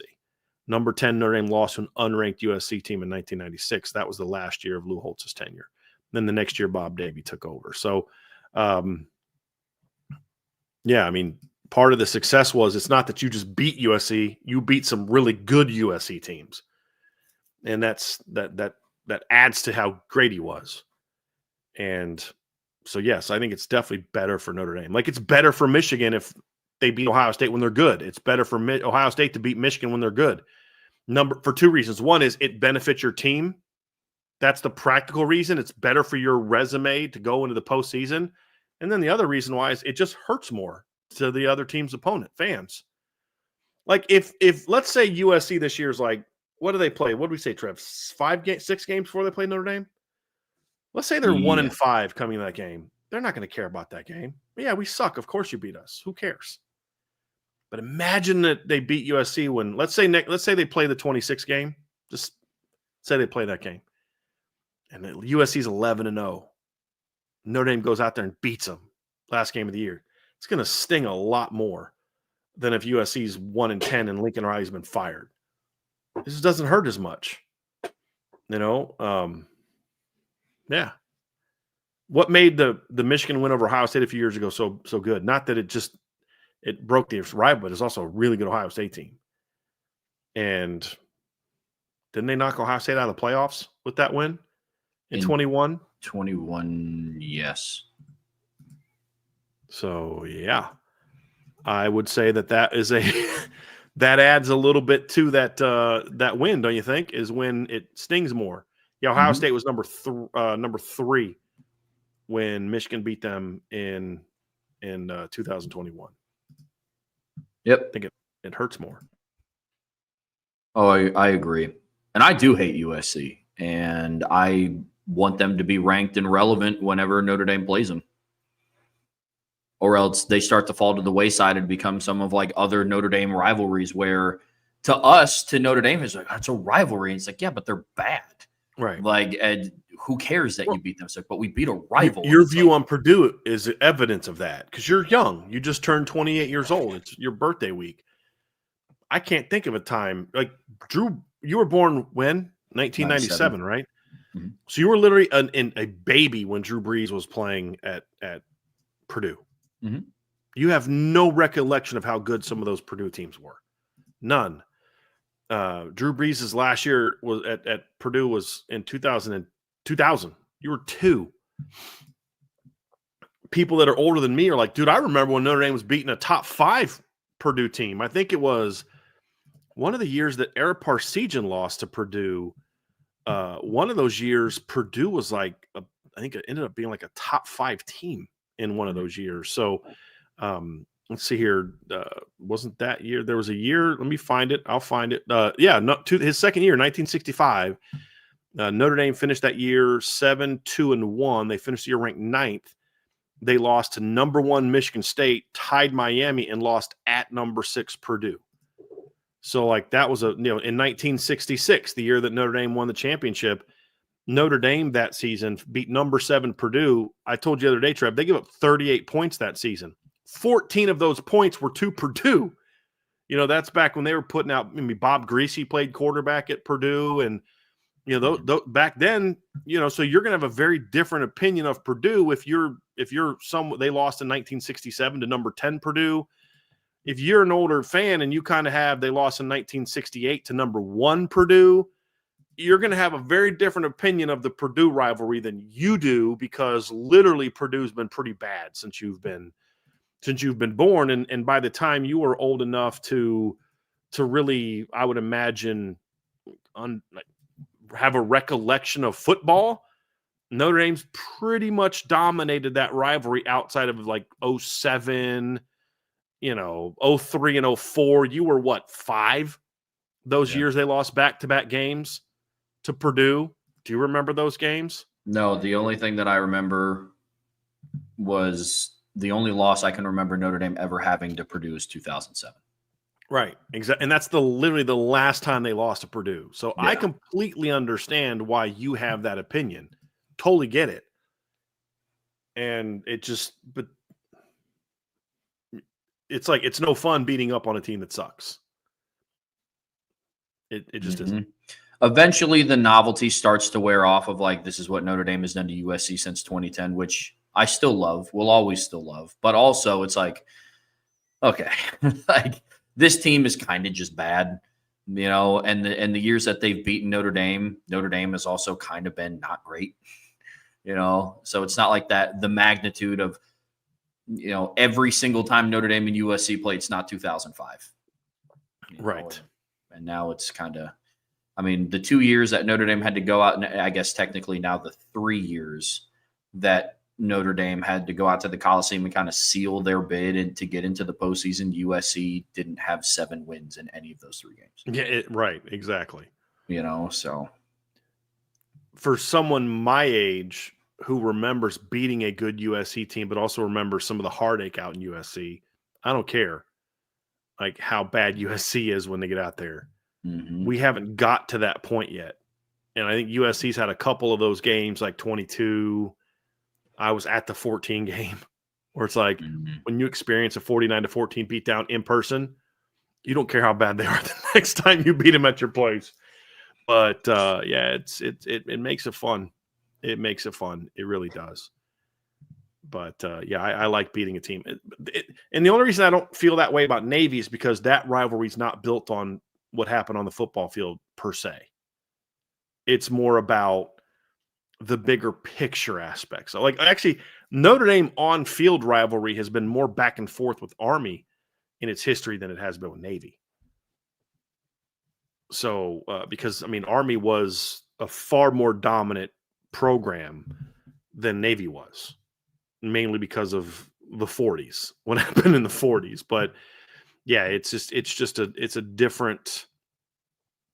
but that doesn't have the same, that rivalry doesn't have the same sting to it. You know what I mean? So, like in 1944, Army beat Notre Dame 59-0. In 1945, Army beat Notre Dame 48-0. Well, why was that? Notre Dame had a bunch of players fighting in the war, and Army had all these cadets, and it was just different. So, yeah, I wouldn't mind beating USC every year. I part of it's like I don't mind dominating your opponent every year, as long as they're good still. You know what I mean? Like Archer's talking about the dominance over Michigan. As long as they're still good, I'd win 14 out of 15 and be totally happy. I want them to win every now and then to make this. Or no, I don't care about that. It's already a rivalry. I don't need that to be back and forth. I'm like that every game. I'm like that if the rivalry is just, I don't like you, you don't like us. But when it's like the respect rivalry, it loses its novelty to me. It honestly does. All right, let's get down here to some more questions. We do have some. Hey, just a thing, guys.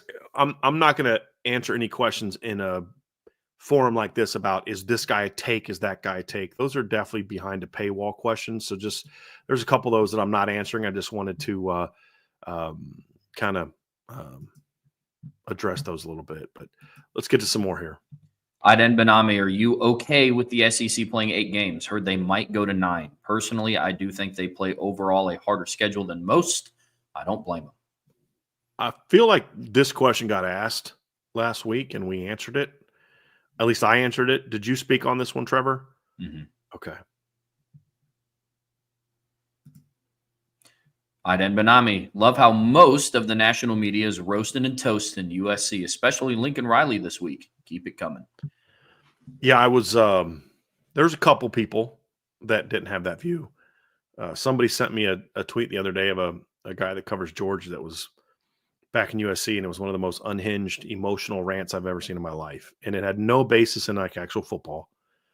And one of the arguments was, well, like they don't play a conference schedule. I'm like, well, Notre Dame plays 10 Power 4 conference teams this year, same number as Georgia. So what constitutes a conference schedule? You know, it's just some of it's just when someone starts like getting mad and cursing about Notre Dame and their schedule, you're like, this person's a little unhinged. They're not actually someone who you can have a debate with because it's emotional for them. It's not practical. It's not like I've heard very few arguments that are actually practically sound for Notre Dame joining a conference. Very few. And so there's some people that are taking Michigan's side, mostly Big Ten people. And really, the only people I've seen take Lincoln Riley and USC side are Big Ten people and the occasional unhinged SEC fan. So, yeah, my favorite thing to do whenever I encounter people like that is just ask them questions, because then they get more mad because they realize they don't have answers to something that makes them really, 100%. really upset. Well, everybody else is in a conference. Why? Yeah. Why? Yeah. Why is everybody else in the conference? Why? And if it's all about tradition, then shouldn't you then go back to your traditional conference schedule? So shouldn't the SEC kick out Oklahoma and kick out Texas and kick out Arkansas and kick out South Carolina and kick out everybody that's not a traditional Texas A&M and just go back to, what was it, 8? I think it was 8 teams. Shouldn't they kick out Missouri? Because all those teams didn't join till the 90s at the earliest. So why did they join? Did they join because they felt, you know what, we want to be part of a conference? South Carolina, when Notre Dame won the title in '88, South Carolina was they were a independent. Why did Penn State join the Big Ten? Was it just because they just felt they needed to be in a conference? No, it all started happening when the TV money started getting crazy. When there was the Supreme Court rule that was passed in the '80s, and Notre Dame was part of kicking that off. I mean, Notre Dame obviously signing their deal with NBC was part of that. But when Notre Dame won the national title in 1988, I've said this before, Miami was an independent. Florida State was an independent. West Virginia was an independent. Virginia Tech was an independent. Penn State was an independent. I mean, it was like, actually, I'm just going to list all the current Power 4 teams that were independents back then. Miami, Florida State, West Virginia, Syracuse, Louisville, South Carolina, Pitt, Rutgers, Penn State, Boston College, and Virginia Tech were all independents. And the SEC only had, it had 10 teams in it. It was LSU, Auburn, Georgia, Alabama, Florida, Tennessee, Ole Miss, Kentucky, Vanderbilt, and Mississippi State.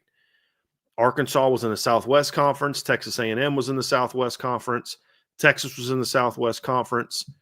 Missouri was in the Big 8 Conference. Oklahoma was in the Big 8 Conference. So why did those teams change leagues? Why?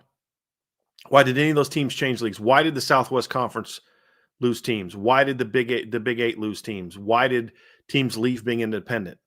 It's for one reason and one reason only. TV money. If those teams could have done what Notre Dame did, they'd still be independent or they'd still be in those conferences. That's why did Texas join the SEC? Is because so they could play better schedules? No, it's because they could make more TV money. So Notre Dame's staying independent for the same reason all those teams switch leagues or join leagues. So that's where I say it at the end, it comes down to jealousy. You're mad as a Penn State fan that you couldn't do what Notre Dame did, which is stay independent. And your program became less of a national program. You became more of a regional conference affiliated team. That's what you're mad about.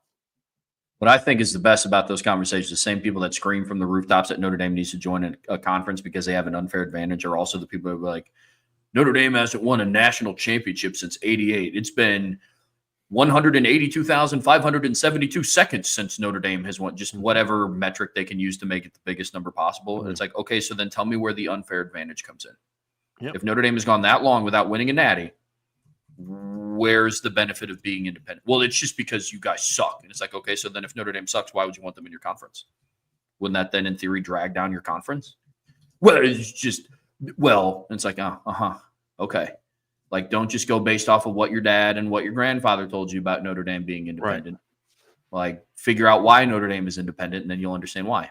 There are, every year, it's without fail, I'll get into a debate with some Big Ten fan or some SEC fan that says Notre Dame thinks they're special. They don't think they have to be in a conference, that has no idea that Notre Dame got turned down by the Big Ten 3 or 4 times. Notre Dame tried to join the Big Ten 3 or 4 different times. We've actually published articles at Irish Breakdown about this. Andrew McDonough wrote a great 4-piece series on this. Notre Dame's independence and what became Notre Dame was in due in large part to the Western Conference, which became the Big Ten, rejecting them. Who was the primary driver behind that? Michigan. So they have no idea. There's Notre Dame fans who don't know that. Like, they wanted to be part of a conference and they got rejected by the Big Ten and it was always for different reasons. And so then Notre Dame said, fine, screw you. We're going to go do our own thing. Knute Rockne started the USC game. They travel out to Yankee Stadium or the Polo Grounds and play Army, and they became America's team out of necessity.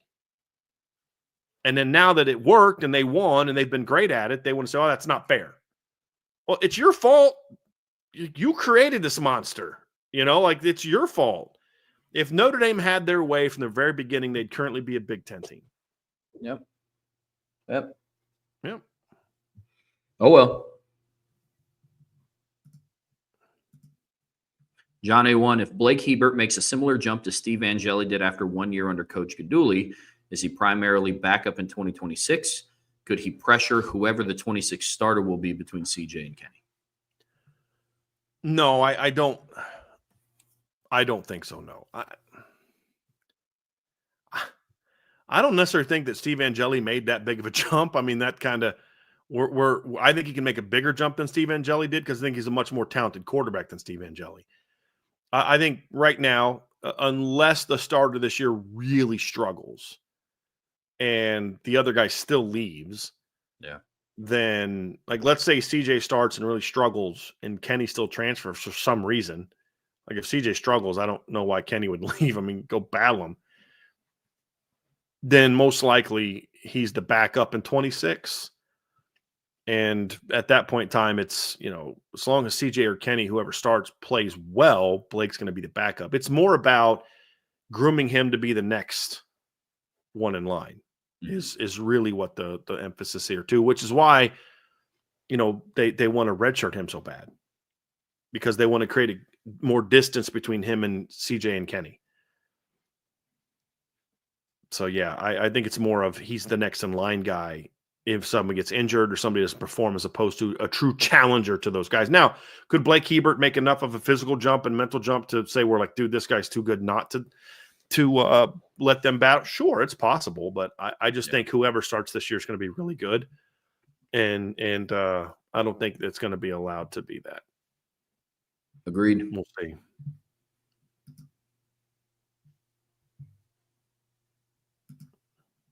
John A1 with a 2-parter. Is it possible for a blue blood to lose the designation of blue blood? In the late 1800s, early 1900s, Yale was the king of college football, but now it's not. Could USC be making decisions to go down this path? It's possible, but I think it would require sort of a de-emphasis of the sport. Like, I don't think having not won a title for X number of years makes you not a blue blood. Otherwise, Michigan would have lost their blue blood status when they went from 1946 or so till 1997 between winning a title, and actually went from the 40s until 2023 before they won an outright national championship. It was 46 or 47. Let me go look and see when Michigan's last championship was. But it's more about some level of consistency and being a traditional program. Part of the reason that Yale and Harvard and teams like that aren't considered blue bloods anymore is because they stopped trying to compete on the same level as those teams after a long time ago. And back then, those schools were, they were always good academic institutions as far as I know, but they weren't like what they are now. And I don't mean from the quality of the excellence of the education, because I would challenge that to a degree, but it's more so how they view themselves in that regard, to where now it's like those schools look down on football to a degree. It's like it's beneath them. And it didn't used to be that way. So that was a choice they made. They weren't kicked out of blue blood status. There wasn't a vote amongst writers or other teams say, hey, who all in favor of kicking Yale out of being a blue blood? Or Cornell used to have a great football program. All in favor of kicking them out of blue blood league? Say, no. It was, we don't want to be on your level anymore. We want to be on ourselves. There's a while where they just now voted to allow Ivy League teams to play in the postseason. I think it was happening within the last year. So that was a choice they made, as opposed to them losing that status. So I don't think they lost the designation as much as they just gave it up more than anything. What do you think on that, Trev? I mean, losing your title for it. As far as writers and people with official titles, I don't think that teams are going to go and undeem them as blue bloods. I think college football fans, I think that's kind of more of the storyline there. To me, and again, I know this is going to be an age thing, like it always is, but I don't think Nebraska's a blue blood. I know they were filthy in 1995, but they haven't strung together. And I'm not just talking about natties. I just, since then, Nebraska has not been a good program. So, are they? Potentially, but I think it depends on your time frame and your generation, what you view as a blue blood. Because I think that's part of the problem right there. Is I think that people try to make it about their generation as opposed to the origin of the greatness of the sport. Because a blue blood is what? It's about having noble birth that's linked back to past generations, right? That was all part of the discrimination of the blue. You're not born into this blood, that kind of thing. It's no matter how many battles you win, you'll never be a blue blood. How many times we've seen movies where that, that type of thing is reiterated. And it's look, Nebraska did play for a title in the 2000s, but their greatness isn't because of the 90s. they won titles in the 70s. They've been a team that has had success way beyond the 90s, and they were great for a long time. I'm sympathetic to the notion that they haven't been that kind of team for a while. I do understand that, but I don't know that you can lose blue blood status unless you give it up. Just like I don't think you can become a blue blood. I don't think Oregon can become a blue blood, no matter how good that. It's a different type of thing to me. Because to me, it goes back beyond when I was born, and it goes back to more of a founding period when the sport was great. The Tampa, I don't care how many Super Bowls the Tampa Bay or the New England Patriots win, they're not a blue blood of the NFL because they were not an NFL team for a while. When the first Super Bowls were happening, were they even a team? That's kind of where I look at it. But yeah, Nebraska, by the way, won multiple titles in the 70s. They won multiple titles in the 90s. They have unclaimed titles in the 80s. They've been good for a very, very, very long time. And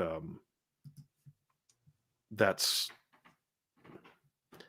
I almost feel like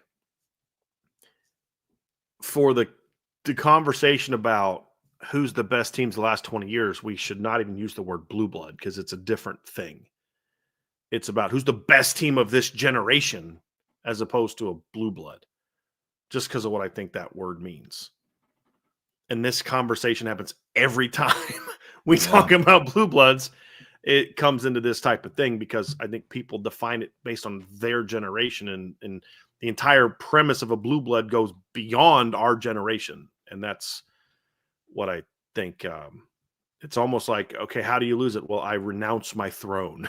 You know what I mean? Which is what Yale and Harvard did, right? But like, hey, Return of the King, man. Come on, let's go Lord of the Rings, right? Aragorn eventually, took back control of of what was eventually. Oh, it was I can't believe I'm drawing a blank here. Rohan was the horse people. What was it? For the Gondorians? Gondor. Yes, thank you. King of Gondor. Yes, thank you. I was completely forgetting that. Oh my gosh. I was like replaying this, lose the rider, return to your rightful place as King of Gondor. Trying to remember that one. So disappointed in myself, Trevor. People. Rohan, they rode the horses, man. That's their whole thing. They were horse people. I just watched that the other day too. Can't believe I forgot Gondor. Kevin Park, do you think we will ever see a team win a natty without the use of the portal? Like zero use of the portal? It's possible. I think it's unlikely in the current iteration of the portal because it's almost impossible to field a team if you don't even bring in a couple. I think we'll see a team that doesn't primarily use it as their driver. I think that's actually the majority of what we're going to see. But yeah, not use it at all, I think that'll be tough. That'll be really tough. What do you think, Trev? No, I agree. Look, based on how unregulated it is, there's a really bad taste in people's mouths about the transfer portal. Like, look, Notre Dame doesn't, we've said this before, Notre Dame doesn't make it to the national championship last year without the transfer portal. They don't make it to the playoffs.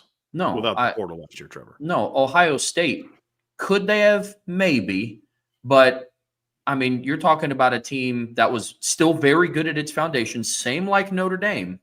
Notre Dame, at their core, the homegrown high school kids were good at the foundation of the team. Same with Ohio State, but you're talking about a team that then wouldn't have Quinshon Judkins, Will Howard, Caleb Downs, Davison Igbinosun. For all of his holding problems, he was still a 16-game starter for them. And so it's when I don't think you're going to see a team win a natty that is just solely built through the portal. Like, I don't think Florida State's going to return to that. Like, I mean, if LSU stays on this trend of like, yeah, we have like 6 players that we recruited from high school in our starting lineup this year. It's like, yeah, that's not sustainable. Yeah. But, I mean, the portal's not bad if there's regulation to it. Yeah. I could see a team. What do you think about this, Trevor? I could see a team win it where they didn't use the portal that season. Yeah. Where, like I could see, like, let's say Clemson had their portal pickups this year, and then they go out next year and they don't get anybody in the portal next year, but their roster was built such because several of their portal guys have multiple years of eligibility, et cetera, et cetera, et cetera. Because you used the point about Ohio State. Not all their transfers were first-year guys. I mean, Josh Jackson was a second-year guy. Davidson and Bignoson was a second-year guy there. Like, not all their portal guys were first-year pickups. Part of what made Florida State successful in 2023 was they had multiple portal guys who had been at Florida State for multiple seasons. But I don't think you're going to have a roster that has nobody that transferred in. And heck, Notre Dame in 1988 had a transfer in. I mean, Pat Eilers transferred in from Yale. So, I mean, they had transfers back then. It's like you said, Trev, it's that negative competition or negative connotation that goes with it now. That's like, I don't want to go to the portal. Like, I'm glad the portal's there. Like, I think your point is valid.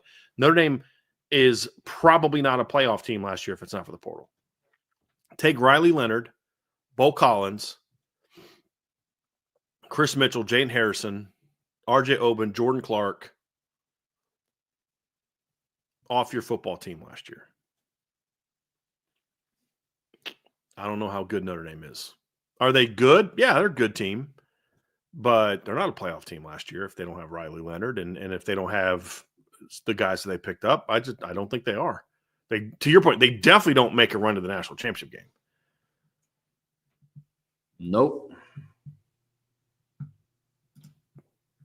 Mark Avalone, in today's era, will we ever see a quarterback almost single-handedly carry a team to a championship like Vince Young and Cam Newton? Oh, sure.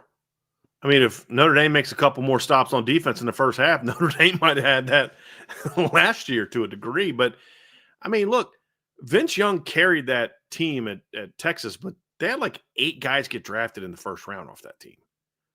Like, it wasn't Vince Young and a bunch of stiffs. Like, he carried that team, but that was a loaded team.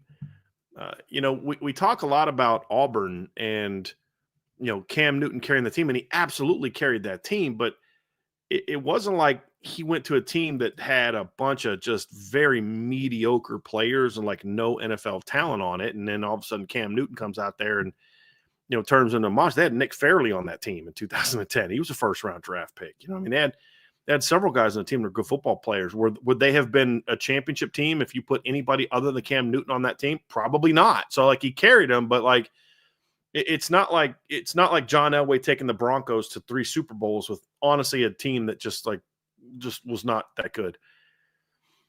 But will we see that again? Yeah, we'll see that again. I mean, honestly, he doesn't get the credit for it because he did it with his arm. This is where perception matters. Is Joe Burrow any different than Cam Newton or Vince Young because he did it with his arm and not his legs? I don't think so. That goes back to things that you've talked about this offseason, Trevor, is there's perceptions about Kenny Minchie because he runs, or there's perceptions about the Notre Dame offense because they run and don't throw. That says, well, this is less effective because it doesn't look like this. Why is that type of player the only way that you can put a team on your shoulders and carry them? I would argue that that's exactly what Joe Burrow did in 2019 with that team. I would argue that that's exactly what Deshaun Watson did in 2016. So, I mean, I think we've seen that. So, I reject the notion of single-handedly with Texas and Auburn. They were absolutely carried those teams, but Texas, especially Vince Young at Texas, and that's not a knock on like Vince Young is beneath Cam Newton, but it's just like Vince Young was part of a very talented football team. Yeah. So there's if you put most quarterbacks on that Texas team, though, they're probably still a top 5 to 8 team. They're not a national championship team. They're just not. Yep.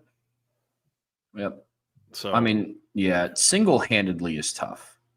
I mean, Lamar Jackson had some of the craziest games that like I've ever seen, and they never sniffed the playoffs. They lost 4 games in his Heisman Trophy winning year, right? Didn't they? Yeah. I mean, at it's least just 3. It's so tough to single-handedly do anything in the game of football, let alone win. And especially now with the expanded playoffs, I mean, you can make the case that, again, Johnny Manziel, what he did for that season, whether you like him or dislike him, I mean, he had NFL talent on his team. I mean, he had Mr. Consistent himself on Mike Evans on his team, but then they have like 3 offensive linemen from that team also get drafted in the first round or something like that. Yeah. Yeah. But, does that team do what they did to Alabama in 2012 without Johnny Manziel? No. Right. So. But your point is he was thrown to Mike Evans. He was special, but he was thrown to Mike Evans. Brady Quinn was special. He was a special player. There were not many quarterbacks in 2005 that could have led Notre Dame to that success. But he wasn't throwing to a bunch of 5'9", 4'8", 40 walk-ons. He was thrown to Jeff Samardzija and Mo Stovall, and they had Victor Abiamiri on defense, and Derek Landry and Trevor Laws and Corey Mays and some really good football. Ryan Harris at left tackle. I mean, they had some real Anthony Fasano, John Carlson. I mean, they had some really good players on the team. He took it to another level. Yeah. And I think with Cam, I think the reason Cam was brilliant in 2010. Like, don't get me wrong, Cam was brilliant.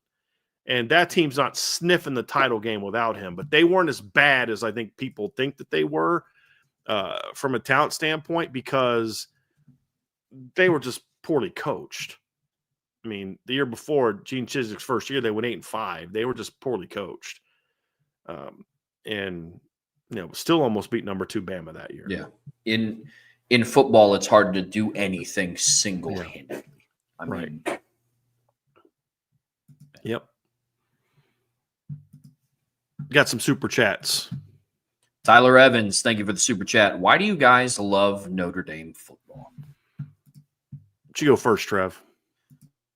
Yeah, I mean, for me, I've talked about it on this show before, but when I was growing up, like our family had like almost nothing in common. Like we didn't have the same interests. Like we shared some, but Saturdays in the fall, man, that was the one thing that we all had in common. We'd all link up at 3:30 and we're in front of the TV. We're all in Notre Dame gear. And then when I went to my first game, like I was locked in from there. And then since then, it's just been, you get it. We're all adults in the chat. Like life can suck sometimes. And in the fall, it's nice to just turn your brain off and you can block everything else and all the other stuff that goes on the outside and just watch the boys play for 3.5 hours. Like that's why I love sports in general. Like I'm a Notre Dame fan, but I have friends who are diehard fans of other things, other teams. And I totally relate to that because it's like that is your version of what I get to have, to just kind of you turn your brain off for a little while and then you get to focus on this. You get to focus on the team that you love winning. And so that's why I love it. I mean, amongst all the things that the university stands for and all the great games that I've gotten to witness, but at its core, that's for me what it is. So, and that's why we don't talk politics on this show, because this is meant to be, number one, something that unifies, but then number two, this is a place where we can check out from all the drama of the world around us. Like our debates are, I think it's stupid that this team is ranked such and such. Like end of the day, that's not affecting, whether or not I have the freedom to, exercise my Second Amendment right, or I have the, I'm being taxed too much or not enough, or, whether, this debate about property taxes or whatever. Like this is something like I want a place to get away from that. And there's nothing I despise more when I'm watching a sporting event and they start talking about issues that don't have to do with freaking sports. Like I despise it. And I was like, well, if I despise it, then we're not going to really talk about it now. Every now and then I'll kind of use it to make a point, but like, what's the one thing that like, hey, you may disagree with your dad on this or your uncle on this or your best friend on this about this political issue or social issue or what, but there's one thing we all have in common. On Saturday afternoons, baby, we're all around the TV watching the Irish. Yeah, I think it's such a unifying thing. Oh yeah. I mean, like, what is one of there's several things when you think about 9/11. There's several things that people remember from that, and a lot of them are tragic. But what's one thing that I promise you, almost everybody that has recollections that day remembers? We remember George Bush throwing that first pitch out at Yankee Stadium. Why? Because it was like that was a moment where we were all Americans, and we were all, and it was a sporting event that allowed us to do that. Think of Sammy Sosa running out at Wrigley with the American flag. It's like sports has such a phenomenal way of bringing us together, because why do we not talk politics? Because I lean a certain way. You may learn to lean a different way, and we start talking about these issues that can divide us. Why? Because let's talk about the one thing that we all have in common. We love Notre Dame football. We love college football. So I don't want to talk about those things. I want to have a place where we can just talk about something that we can all agree on, and that is we love Notre Dame football. For me, it was just my dad was a Notre Dame fan when I was a kid, and I just, with the exception of the Denver Broncos, I was a fan of the Celtics because of my dad. I was a fan of the Cincinnati Reds because of my dad. I was a fan of Notre Dame football because of my dad. The only exception is he was a Redskins fan and I was a Broncos fan, but you can blame that on John Elway. That was all his fault. But and then of course I came to love it myself. But and then of course as a kid it was a very formative time, because I was 10 years old, and I remember being at my friend Jameson Jennings' house, and his dad had a satellite TV. And back then, to have satellite TV, you need like a big satellite in your backyard, not like a little thing that but like a big satellite. And you had the big screen, like the big giant like TVs that were like boxes and everything. I remember being at Jameson Jennings' house watching the Notre Dame USC game in 1988. Like Like, I remember that. Like, I'll never forget that moment at 10 years old. And there's a lot of things I did at 10 years old that I don't remember. That I remember. So now there's been times in my life where I would say that Notre Dame wasn't my number one passion. There were times when it was the Celtics. There were times when it was the Reds. There were times when it was the Broncos. But it's always been there as a sport I loved. And then eventually, as I got older, it became my number one passion. The biggest difference is because one thing different about Notre Dame compared to those other teams is like my love for other teams. Like my love for the Celtics had more to do with Larry Bird than it did the Celtics. And I kind of didn't care as much about the Celtics once Larry Bird retired. My love for the Broncos was more about John Elway than it was the Broncos. So when he retired, I mean, I'm still a Broncos fan, but not quite the same. Notre Dame's Notre Dame. Yes, there are players that are impactful, but like some people think my favorite guy was Brady Quinn. I'm like, no, it was actually Tony Rice, but it's always Notre Dame. It's more about that. That's what makes college football a little bit different for me. Now, that's not true for some people because like my buddy Jason's a Steelers fan, and it doesn't matter who their quarterback is or who their running back is or who their coach is. He's a Steelers fan. I'm simply saying for me, I wasn't that way with a lot of professional sports. Probably the Reds are the only other team like that. But even then, like once Barry Larkin retired, I was like, it is what it is. But I don't think that was the main reason. But like the other sports, I find out like I've never been the same Celtics fan I was when Larry Bird played since he retired. And same thing with the Broncos and John Elway. Notre Dame's different. Well said. Super chat by Beefeater ND08. Prayers for Mom and Papa Driscoll. Brian, I would bet any amount of money you make them very proud every day. What can Ash do to cut down on opponents' rushing yards against Notre Dame? Yeah.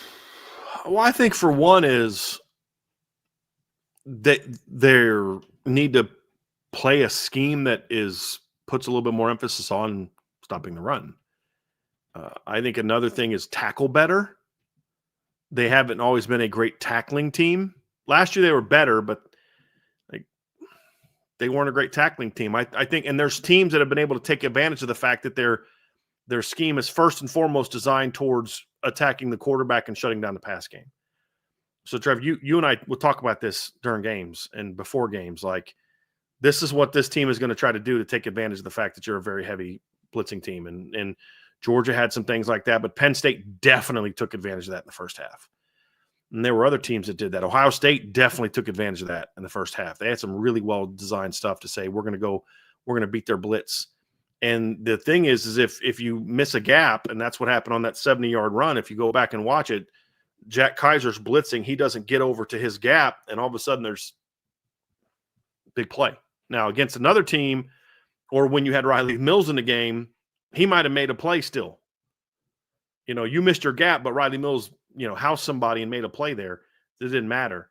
Or they weren't good enough to block you out of the hole the way that Ohio State was. Yeah. So it didn't hurt you as much. I think just being a more disciplined defense in the box is going to help.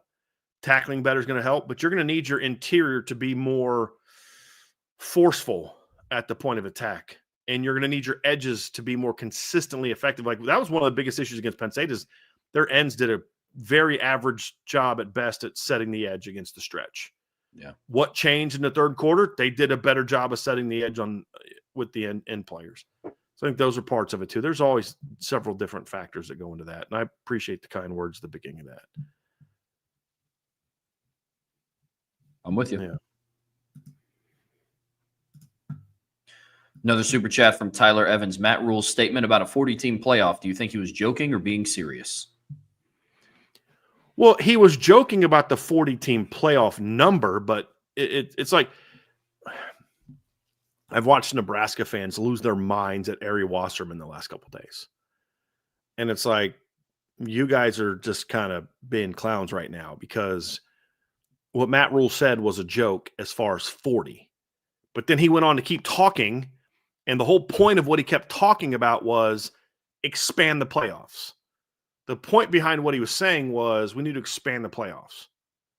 And, hey, go make it 40 teams. Like, he was joking about the number, but behind the number, the joke of the number is a very real sentiment about expanding the playoffs. So was he being serious? Yes, he was being serious. Was he being serious about it getting to 40? No, he wasn't being serious about the number being 40. He laughed. But Ari didn't say he was serious about being at 40. The whole point Ari made, which is a very valid point, was stop trying to change the rules to make it easier for yourself to get in and just get better. Yep. You're Nebraska. And this goes back to what you were saying earlier, Trevor. You're Nebraska. You shouldn't be crying about needing an expanded playoff. You should just get back to being Nebraska, to your point, and a team that you haven't seen in your lifetime. Because I consider say, well, hold on a second, Trev. Nebraska played for a title in the 2000s. Well, you were 3. So, so I get where you're coming from. But it's hey, how about you just get back to being good and stop worrying about trying to expand the playoffs to make it easier for you to get in? Because if you need a 20-team playoff or a 16-team playoff to get in, you're not going to win it anyway. Nebraska in the 90s, they didn't need anything more than 4. Because if it was just 4, they're in almost every year. You know what I mean? And so it's get back to being good and stop. Because this isn't the first time Matt Rule's made a comment like this. So people want to obsess on the 40 part so they can cry about what Ari said. And they're missing the point of what he said, which is very valid. Stop crying about expanding the playoffs. Get better. You're Nebraska. I'm cool if Pat Narduzzi wants to do that, because for Pat Narduzzi at Pitt, it's just about, look, we just want to get in. We want to get a taste. Kurt Cignetti's accomplishment wasn't, well, we have to beat Notre Dame. It was, dude, you won by getting in. You're Indiana. Your victory was you made it. For Notre Dame, that's not the goal. That's assumed that we're going to get in. The goal is to go win it. Mm-hmm. Ohio State's not going to give their coach participation trophies because he made it into the 12 or 16 team playoff 10 years in a row and kept getting beat in the first round. It's just like the NCAA tournament. If you're at Kentucky and you're getting in every single year, but you're getting knocked out in round 1 or 2 every year, guess what? You're not going to have a job for very long. Now, at another school, if you're getting in every year, you got a job for life because that's the expectation. So it's just, you're Nebraska, dude. You shouldn't need anything more than a 4 to 8 team playoff to be getting in consistently when you're Nebraska. So I think that was Ari's point, and I think that the Nebraska people missed it. Yeah. Did you see that? You saw that, I'm sure. Yeah, I did. I mean, look, he was clearly joking about the 40 thing. Mm-hmm. Well, look, this goes back to the conversation that I have all the time about there's just different tiers of college football. And over the last 25 years, Nebraska keeps falling lower and lower and lower. Mm-hmm. And so you can't move the goalpost, or at this point, widen the goalpost to make sure that you get a piece of the pie. Just be better. Be better than it. You want to boast about being in the Big Ten. We're Nebraska, and we're really good. And, the 70s, the 80s, the 90s, we made a national championship in 2000. Okay, well, it's been 25 years. Mm-hmm. So let's not talk about the easier ways to make it in, but there's different tiers.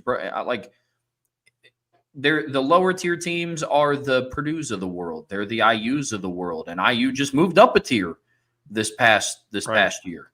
But we talk a lot. Indiana got in, Trevor. You're in Nebraska, and you don't hear Kurt Cignetti cry about let's expand. No, he's like, dude, I'm fine with where it is, but let's change some rules so I don't have to keep. You know what I mean? But Indiana made the playoff, dude. Yeah. You're in Nebraska. Sorry, keep going. I just freaking fired me up. You're in Nebraska, man.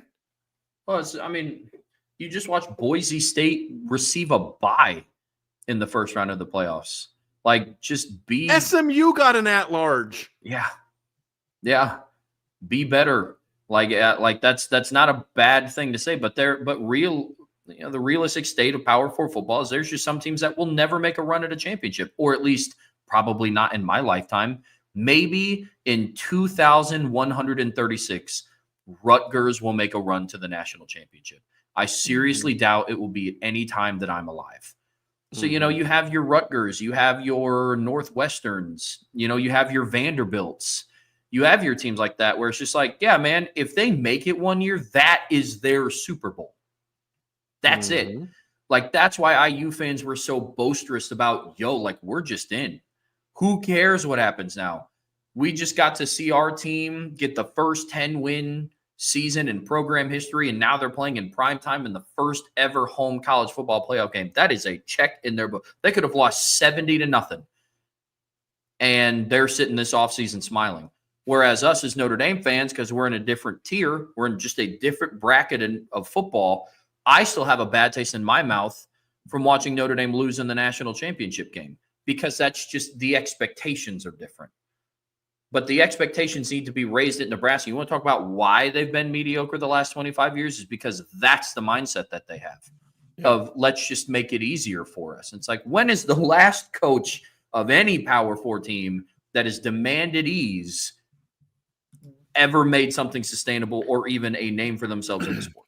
And hey, Nebraska, you might have an easier chance making the playoffs if you are still in the Big 12. Just saying. Just saying. You're the one that ran to get the money grab in the Big 10, and you joined a league where you were never going to be in the top 3 in that league in just primacy. Yep. You'd be the biggest program in the Big 12 right now. Mm-hmm. But you wanted that money. So again, I especially have no sympathy for people who are crying about their circumstances when their circumstances are due to their own greed. Yeah. 100%. Thanks for the super chats, guys. We have several more super chats. Super chat from ND Milton fan. Are there any remaining BK vestiges remaining? And if so, what is it and why not? And why? If not, what was the last one you noticed ending? Oh, there still are. I mean, there's still some people in the back offices and administrative positions that were around during the BK era. I don't know that I'd call them BK people, but they were around when BK was here. So, yeah, there still are. I just don't know that any of them outside of one guy has much authority. And again, I don't know that I would say Ron Paulus is someone who is a BK person just because he was here when BK was here. But he's someone that I view as a bit of a stumbling block to their success for a lot of reasons why. But he doesn't have anything to do with Brian Kelly. He was here when Brian Kelly was here. But there's a couple other people that are. It's not even that they're BK people. It's just that they have the same mindset that held Notre Dame back under Brian Kelly, which is excuse making and just there's a right and a wrong way to treat people. And some people don't understand that just because this is Notre Dame doesn't mean I have to take you acting like a you-know-what to people. So, yeah, but it's not anything that's, to me, necessarily impacting the success of the football program.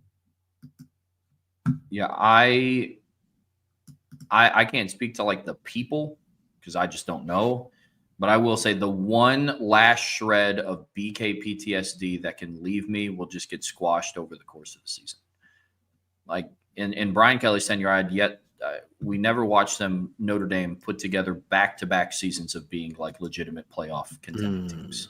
That is the one thing that I have left lingering of like, okay, this can't be 2013, this can't be 2016, this can't be 2019, and this can't be 2021. And that is my last one. Like, and I have the utmost confidence that Marcus Freeman will lead this team and carry himself as such to where they will make another postseason run, but I have yet to see Notre Dame do it. Yeah. And so that's what I got. That is my last one. Yeah, because like the 19 and 21 teams, I could argue like, okay, 19 was still good. They were 10-2, blah, blah, blah. They weren't a title contending team. They played a very soft schedule. They got beat by the only two good teams they played all year. Same with the 2021 team. They played one ranked team all year, team that was even sniffing the top 25 in the end of the year. They lost the team at home by double digits. Like, they weren't title contenders like the way they were in 18 and 24, for example. Yeah. 2013, they were no. The closest you could have would be 17 and 18.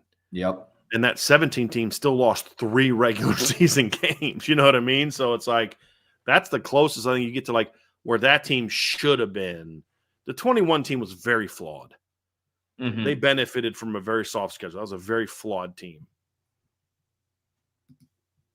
Super chat from Rob Osgood. Thank you, Rob. If you have talked about this, I apologize. If you were Marcus Freeman, how would you get the mindset right for this upcoming season? In addition, the quarterback's mindset. It's not a whole lot different than what you do most seasons. It's just about you're trying to build mental toughness. You're trying to build unity. You're trying to build a brotherhood of it's not just about you. It's about the man next to you. and you're trying to build a discipline in how you go about your work every day, a toughness with how you go about and I'm talking now physical toughness with how you go about your work every day.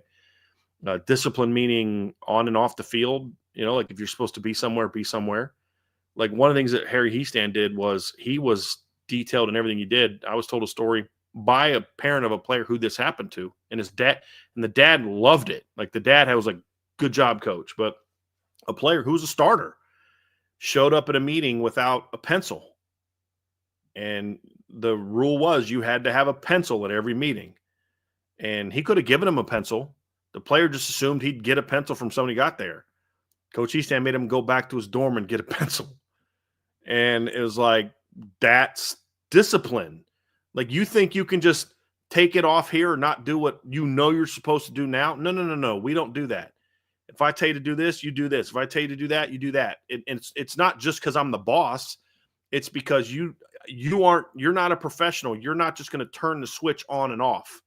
You have to be this way in everything that you do. Some players can get away with it, the super elite athletes, but most can't. And it's about that is what I mean by just that daily discipline of doing things to a certain standard. The golden standard is not just a cool phrase you say. It's something you live by. And it's something you hold each other. It's about developing accountability each day. And it's not accountability where if I don't do this, Coach Freeman's going to get mad at me. It's about accountability to where if I don't do this, I'm going to be mad at myself. And if I don't have that sort of discipline, then my teammates are going to get on me. Like, honestly, a coach shouldn't even really have to do much discipline if you got a really good football team. I mean, sometimes you kind of like, look, I got to do something here. You broke a rule. But the player was more impacted by the things his teammates said to him than what the coaches said to him. That's what you're trying to establish right now. And it's no different for the quarterback. And what you do throughout this entire offseason is you put your players in as many challenging and stressful situations as possible and see how they respond, see how their bodies respond, see how their minds respond, see how everything responds. And that's what your offseason meant to be. Like, Trev, if you're on the message board, I put a link up there with like games from 88 and 89. And I don't think it's in that highlight video, but there's another 88 highlight video where they're talking about the season. They're talking about, maybe it was in that video, but like what the offseason was like for that 88 team. It was brutal. Like Lou Holtz wrote a letter to the players at the beginning of the offseason. Was like, I can't remember specifics of it, but it was basically like, this is not going to be easy. And if you don't want this, then leave now. But those who stay, this is what's going to be like. 6 a.m. runs around campus. I mean, just like brutal, like just, we're going to work hard. And they did. And no matter what came their way in 88, they were never the team that flinched. They were more physical than everybody they played. They were mentally tougher than everybody they played. And then because they were talented, then that talent then allowed them to rise to the top and be a championship football team. And that's what you're trying to establish. And then the scheme stuff will come. But that's all rooted in a discipline and setting a standard for how you go about your business every single day. Yeah, I couldn't agree more with that.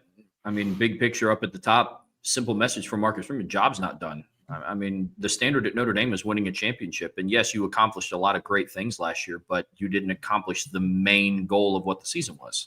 At the start of 2024, the conversation wasn't, man, how can we get Notre Dame their first major bowl win in 31 years. That wasn't the message at the team. If you take care of business and your goal is to win a national championship, winning, 11, 10, 11, 12 regular season games and winning major bowls is just kind of a byproduct of winning a championship.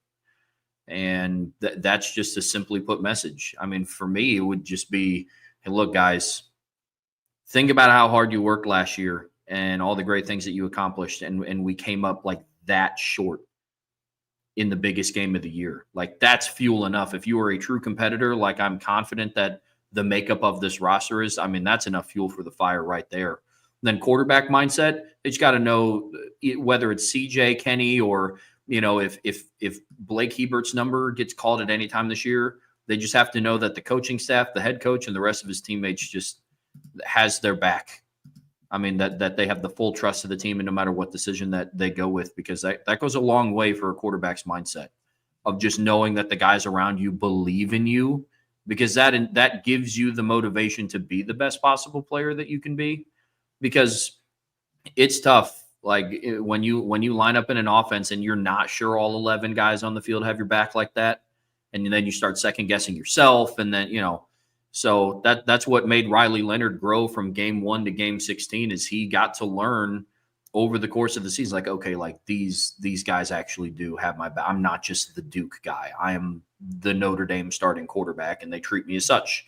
So that's what I would do for quarterbacks. But I mean, I know it might be hard for some to look at it and be like, I mean, how does Marcus Freeman motivate this team after their special year last year? It's like, well, it's because they came up short in the biggest game that mattered.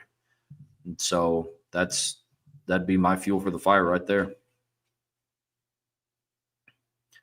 Super chat from Fightin' Mike 87. Thank you for the super chat. Should Notre Dame use more up-tempo on offense to help the inexperienced quarterbacks in the running game, or is it too detrimental to the depth and rotation that we expect to see? I'm always a fan of using tempo at times as a change of pace.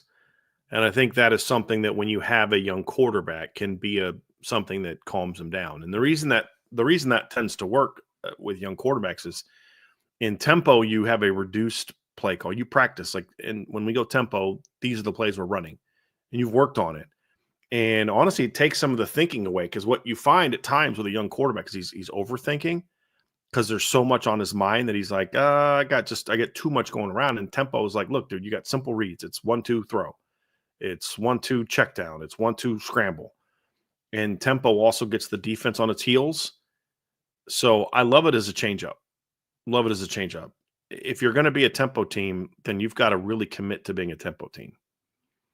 Like, it's like with anything else. If you're going to do something all the time, you need to practice it to the point of, like, you can't just decide that in fall camp, because your entire offseason and the strength conditioning program needs to be built around getting you prepared to be a tempo team. So if Marcus Freeman went out and decided on July 1st, and he's like, Coach Denbrock, I want us to run tempo this year, it's too late, man. Can't do that now. We got a month before fall camp starts. Like, we need to start working on this in January. And the person who's going to be the biggest driver behind this Notre Dame team being a good up-tempo team is not Mike Denbrock, Joe Rudolph, Jawan Sider. It's not Gino Guidugli. It's not Mike Brown. It's not Harris Biven. It's not anybody like that. It's Lauren Lando and his staff. And because you can coach it all you want, but if your players aren't conditioned to be it, then they're just not going to be good at it. But any team has to have being able to go with a pace as part of what they do, even if it's just 2-minute drill. And I've been on offenses before, Trevor, where we just started running our 2-minute offense because we were down or we couldn't get anything going. We ran our 2-minute offense. Well, that's changing the pace. I personally would practice, going with more pace at times is a change up, especially with a young quarterback, but it's not something I'm doing all the time. Part of it's because of depth and things like that, Sure. But I just don't think it's needed. Like, that, to me, that's overreacting to a young quarterback. Just run the offense and let him get comfortable running the offense. Have those tools in your tool belt to help him when he gets in a rut. You need those, but not as a permanent fixture. Mm-hmm. Agreed. Super chat from Lou Holtz. Thunder and Bolts. If the USC series ends, thoughts on replacing with a 4-year rotation with Michigan and Michigan State, 2 home and homes with each back-to-back, or are they going to do this anyways? I don't know that they're doing that anyway. I'm not aware of that. So maybe they are. I'll say this, Trevor. If they did that, I wouldn't come on the show and rant and rave about, I can't believe they scheduled Michigan again. I wouldn't. I would understand it. I don't want that. I have no interest in it. But I could certainly understand if the Notre Dame leadership was like, hey, let's get Michigan on the schedule again and replace USC. Okay. It is what it is. Let's talk about how you beat Michigan every year. So I wouldn't be opposed to that. It just wouldn't be my preference. And if you're going to do that, then just make it be, like, I kind of like the idea of a rotation. Yeah. Honestly. I'd be okay with that. Yeah. 4 on, 4 off. I'd like the idea of that for sure. Absolutely.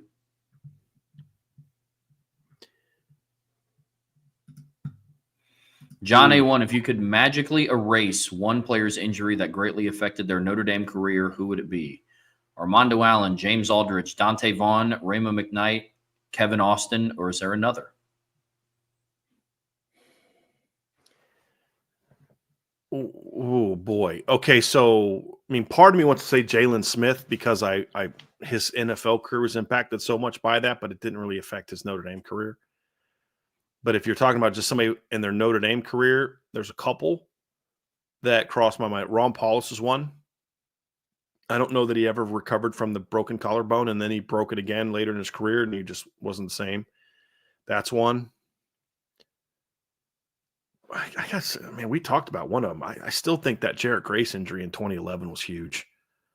I still wonder what Notre Dame's defense would have looked like in 2012 if you had Jarrett Grace and Manti Te'o side by side. Like that one, of that group, it's probably Armando. That's probably the one for me. Like James Aldridge getting hurt sucked, but Notre Dame ended up being okay there. Raymond McKnight getting hurt in 2005 sucked, but Notre Dame was still they did that actually opened up the door for Samardzija to have his breakout because Samardzija was the number 3 receiver on that team against Pitt, and then Raymond got hurt. I think in week 2, right? Wasn't Michigan against in week 2? Week 2 or 3? What was it? Pitt at Michigan start that season in 2005? Yes, it was. Okay, so okay. So then so he got hurt game 2 that year, and so that was obviously a big blow. But I don't know that you would have beat anybody you didn't beat if Raymond was healthy. I've had people say to me, and I think they're not completely wrong on that, but they said that if Chris Fromm doesn't get injured against USC, maybe they don't lose that game because they might have been able to get a little bit more pressure on Matt Leinart then. Maybe. But Armando, of that group, probably Armando. I'm just still, I just still look back and say, what would Notre Dame have been like if that would happen? But look, honestly, there's also some injuries on this year's team that I wish I could erase. You know what I mean? Like, I really, really wish, the one that if I could only pick one, I'd probably go, this is tough. I'd probably go Jagasol. I'd probably get rid of Charles Jagasol's injury in the opener. And I'd love to see, because like I've said before, if Jagasol's hurt or healthy, and Joe Rudolph made a decision in the first couple weeks of camp that he wanted to put somebody else in at guard and wasn't comfortable with Coogan and Rocco. If Charles is not hurt, I really think he might have strongly considered putting Anthony Knapp in there instead of Sam Pendleton. I really do. And then now we're sitting here talking about going into the season with left guard Anthony Knapp and left tackle Charles Jagasaw, and that'd be fun to watch. That's the one for last year. I know Riley was, but it's kind of like, how good would that offensive line have been if you had Jagasaw, Knapp, Schrouth, Wagner, and Craig, or Jagasaw, Spindler, Schrouth, Craig, and Wagner? Or even take Wagner or Craig out, and because I can only save one, put Rocco in there, or Coogan in there, or maybe when Craig gets hurt, it's Knapp that goes in the center.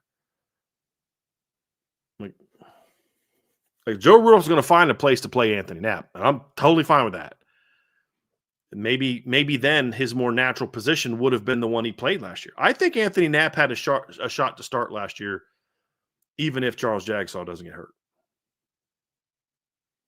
I just don't think it would have been a tackle, which I'd have been okay with, obviously. Of that list, I'd probably say Armando Allen, but the list is so long, man. Jarrett Grace is on there. Terrian Folston's on there. Honestly, one that doesn't get talked about a whole lot is Dane Christ's injury. Like Which one? The one against Michigan or the one against Tulsa? Yeah, I'm with you. I mean, pick your poison, I mean, and then this past year's team is littered with them. I mean, what if Jimmy doesn't hurt his foot? Yeah, I was thinking about that one. I mean, what if Ben Morrison? Go ahead. What if Ben Morrison didn't just have one of his injuries? I was thinking about this the other day. Part of his reason to leave, one, he thought it was the best decision for himself. But two, what if you come back to college and get hurt again? What if he just didn't have one of them? What if it was just the shoulder or just the hip? And it's like, okay, like maybe I come back and piece together a senior year and go in the first round. Who knows? But man, there's just so many. Yeah, Fight Mike in the chat just put Michael Floyd in 09. That's a good one. Yeah. Yep. I mean, gosh, there's just so many. Yeah. And somebody said they still get smacked by Bama with grace. With it, do they still lose to Bama? Probably. Does Bama run all over them the way that they did? I don't know that they run all. Maybe it's a 2017-14 game where Notre Dame was never really in it, but I don't think they scored 42 and run on them the same way they did. Who knows? Somebody in the chat, Malik in 2015. Yeah. I've said I think Notre Dame plays for the title in 15 if Malik Zaire doesn't get hurt.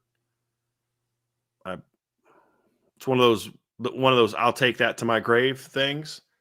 That's another good one. That's another really good one. There's just so many. It's not Coach an injury. Can we make Glenn Foley get hurt in 1993? It's a good one. It's a good one, Coach. It's a good one. Yeah. Man, good one, John. Very good question.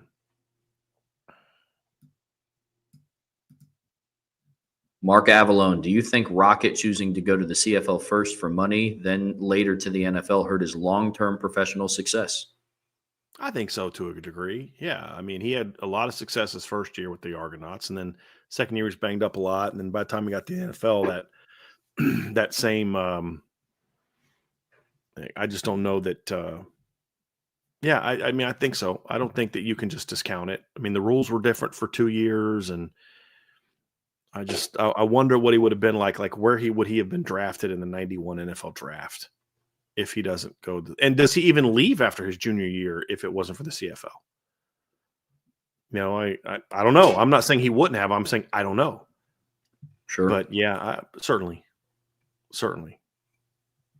How much? I don't know. But I definitely think it had an effect. Don't know. I just don't know how much. Question in here from Acupuncture. With the playoff expansion to 16 teams, some schools are projected to make the playoff despite having 3 losses. Is there a scenario where this is true for the Irish as well? Oh, sure. I mean, if the schedule's hard enough, I mean, we've talked about the 2029 schedule. There's a scenario in which Notre Dame loses to Clemson, loses to Florida State, and loses to Texas and still beats Alabama. You know what I mean? And who knows who I think they got 10 teams on the schedule that year. There's still 2 more to add. What if they add USC? Or what if they replace USC with Michigan? Then all of a sudden you lose to Florida State on the road. You lose to Clemson on the road. You lose to Texas on the road, all in very close games. And then you beat Bama. And then you beat USC or Michigan. You beat NC State on the road. Maybe they're good. There's a scenario where that could happen. But in any of those scenarios are going to require you're going to need help from other people. You're going to need there to be other 3-loss teams. Mm-hmm. So certainly, if the schedule's hard enough, that's possible in a 16-team playoff. Mm-hmm. I wouldn't be like most years you're not really feeling great about that. But I've seen some teams with 3 losses. And I've said this, talk about being fair. I've said this, Trevor, about the 2016 USC team. It's one of the best 3-loss teams I've ever seen. Because they were such a different team by November than they were in the 3 games they lost. Agreed. That's some personnel changes, but the biggest one being putting Sam Darnold in at quarterback instead of Max Brown. I mean, that team by the end of the year, that was a dangerous football team by the end of the season. Mm-hmm. And, I mean, we saw them go on the road and beat Washington by 2 touchdowns. That Washington team made the playoffs that year and competed with Bama. I mean, they lost 24-7. If you go actually watch the games, USC beat Washington more convincingly than Alabama did. Not by final score, that was close. Bama beat them by 17, I believe. Let me go find Washington's. Washington was number 4 that year. USC beat them by 13. Bama beat them by 17, 24-7. But if you actually watch the game, it was a far more convincing win. And it was on Washington's home field. They beat Oregon that year by 25. They beat number 21 Colorado that year. They whooped Notre Dame at the end of the year in 16. Of course, that wasn't a very good Notre Dame team. And then beat Saquon Barkley, Mike Gesicki, Chris Godwin-led Penn State team in the play. It was a really good Penn State team. Yeah. And by the end of the year, that team could have played with anybody. Maybe something like that happens for Notre Dame. Like, let's say a couple of their losses are during a stretch when they don't have their star quarterback or something. And then I think there'd have to be some sort of extenuating circumstance for it, but certainly they could get in with that type of record. Yeah, it's definitely a possibility for sure. Yep. I am Tenzin. What's your go-to game for nostalgia purposes? Example, his is the 2017 USC game. It depends on what mood I'm in. I have several. I mean, I'll go back and watch an 88 game. I'll either watch 88 Miami or 88 US. What's funny about 88 is I don't watch the West Virginia game for nostalgia purposes, even though that was the title game, because it's kind of like that was a foregone conclusion pretty much. But maybe watch the USC game in 88. The 17 USC game was good. I kind of liked the one from a couple years ago also. Every now and then I'll go back and watch 2010 USC because that was the one I still, like you said, Trev, I still remember that one. That one still gets you.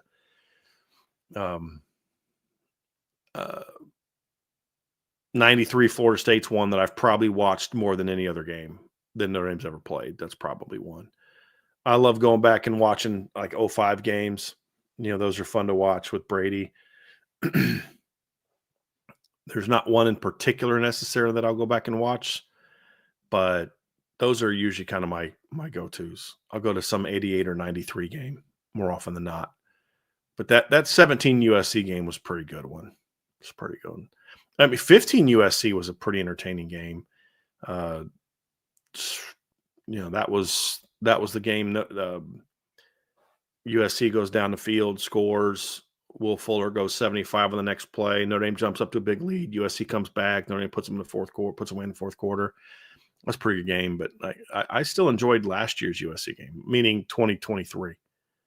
That was pretty fun because that was the one where it's like they physically beat them up, but they also emotionally and mentally beat them up, like 17. So, yeah, that was a fun one too. Yeah. Now I understand why USC wants out of that series.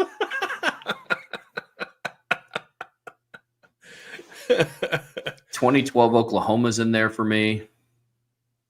That's a game that I've gone back and watched. I mean, honestly, most recently is this past year against Penn State. The high of watching that game is nuts. Like, that game was crazy. That's the game this year that I've watched more than others. Mm-hmm. That Penn State game. Georgia, I don't watch. Georgia, I'll fast forward. I'll watch the first defensive series, and then I fast forward to the last field goal drive, and then I watch it from there because prior to that, this game's kind of boring. Yep. Some of the games that I go back and watch, I know this is going to sound stupid, but like Notre Dame lost. They were just crazy games. Like from the 05 season, the two games that I watched the most from that season is 05 Michigan State and 05 USC.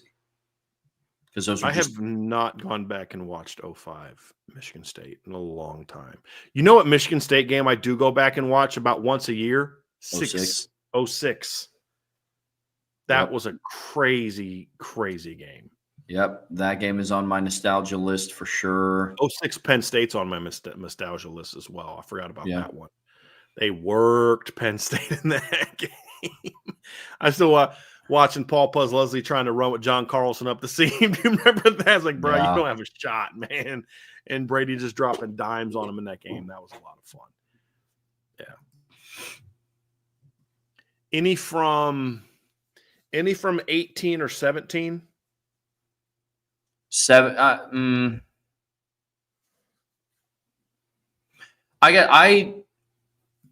don't know. People are probably going to think that I'm weird for this. A lot of my nostalgia games are close.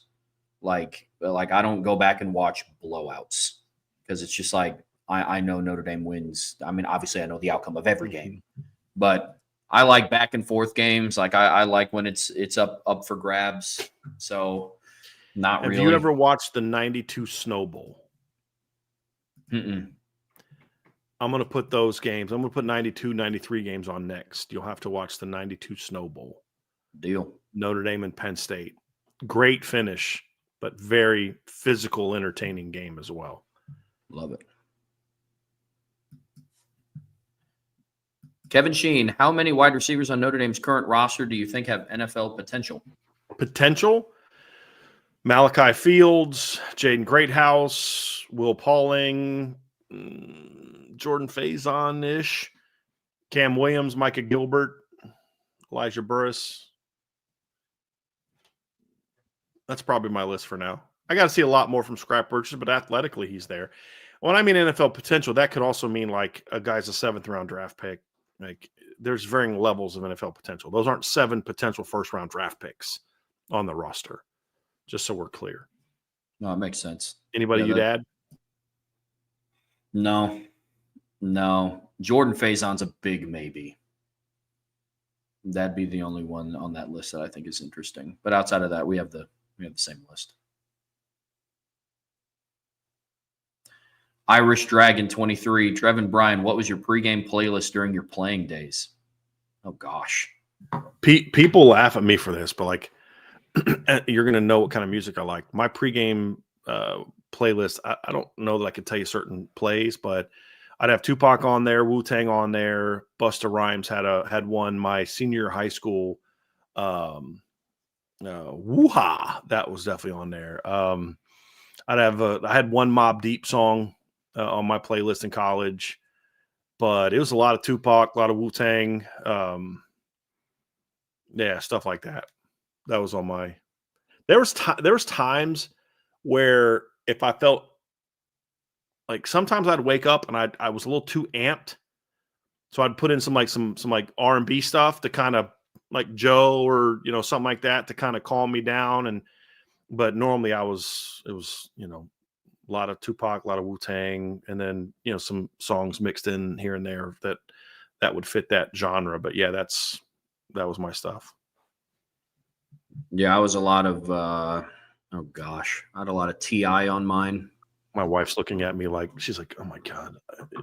My wife has made a statement before. She's like, I don't think we'd have liked each other if we knew each other in high school.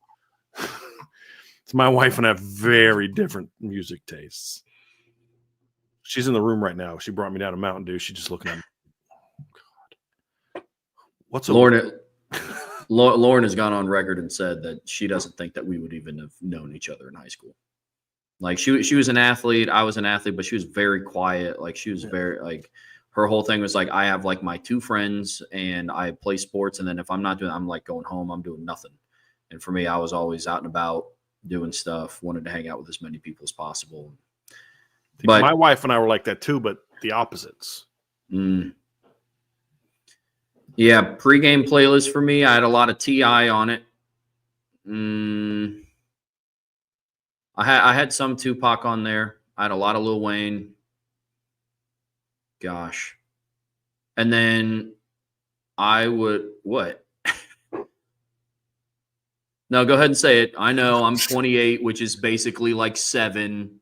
No, I just don't like Lil Wayne. You don't like Lil Wayne? No. My freshman year of college, my roommate or the guy that lived across the hall from me from Florida. And so he was listening to Master P and just that whole, what were they called? Like Lil Wayne, when he first came out, was like back then. But like what were they called? What was Master P's crew called? But yeah, he was into that. So no, I've never been a big fan of that. No, I don't care about you being 7. That's different kind of music. Plus you had Tupac on there, so you're good. Interesting. You're good. I had some Young Jeezy on there. Like he was coming up big when I was in high school. But then before we would like go out onto the field, I'd have to listen to like classical music to calm me down. Like legitimately, there's times where I wish I would have played defense so I could have just went out and played and felt like a crazy person at times, because like it's a little like you kind of have to be composed a little bit. And so I couldn't be like running out onto the field just absolutely juiced, ready to like rip somebody's head off. So I had to have a little bit of that too. So I would have to listen to classical music before we got onto the field, just to like literally slow my heart rate down. So classical music is something that I listen to if I'm stressed, because for the same reason. But yeah, so like I'd have some Biggie stuff on there, but like Biggie wasn't a hype up. Biggie was a party rapper for me, or a chill rapper for me. I don't know that Biggie had like when I had Tupac on, I didn't have like Dear Mama on there. You know what I mean? Like I didn't have Brenda's Got a Baby on my pregame hype song. You know what I mean? It was some other stuff in that, but yeah. Oh yeah. And I don't know what it was like, but like Biggie didn't have a lot of stuff that I view as like getting hyped. You know, like it was just more of like, man, this is like stuff you're listening to in the club or on the way to the beach. And it was just, I loved Biggie, but it was a different type of vibe for me. So yeah, that's why there. Good stuff today.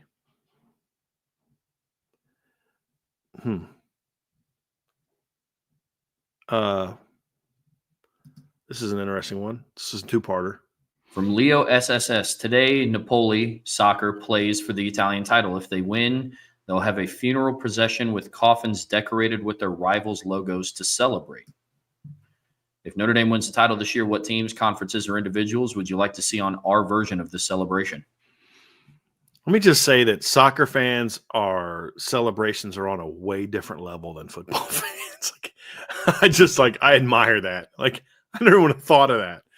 I would want to have USC on there, Michigan on there, just because like once you get a title that's sooner than Michigan's, then I don't have to listen to Michigan fans say jack about anything.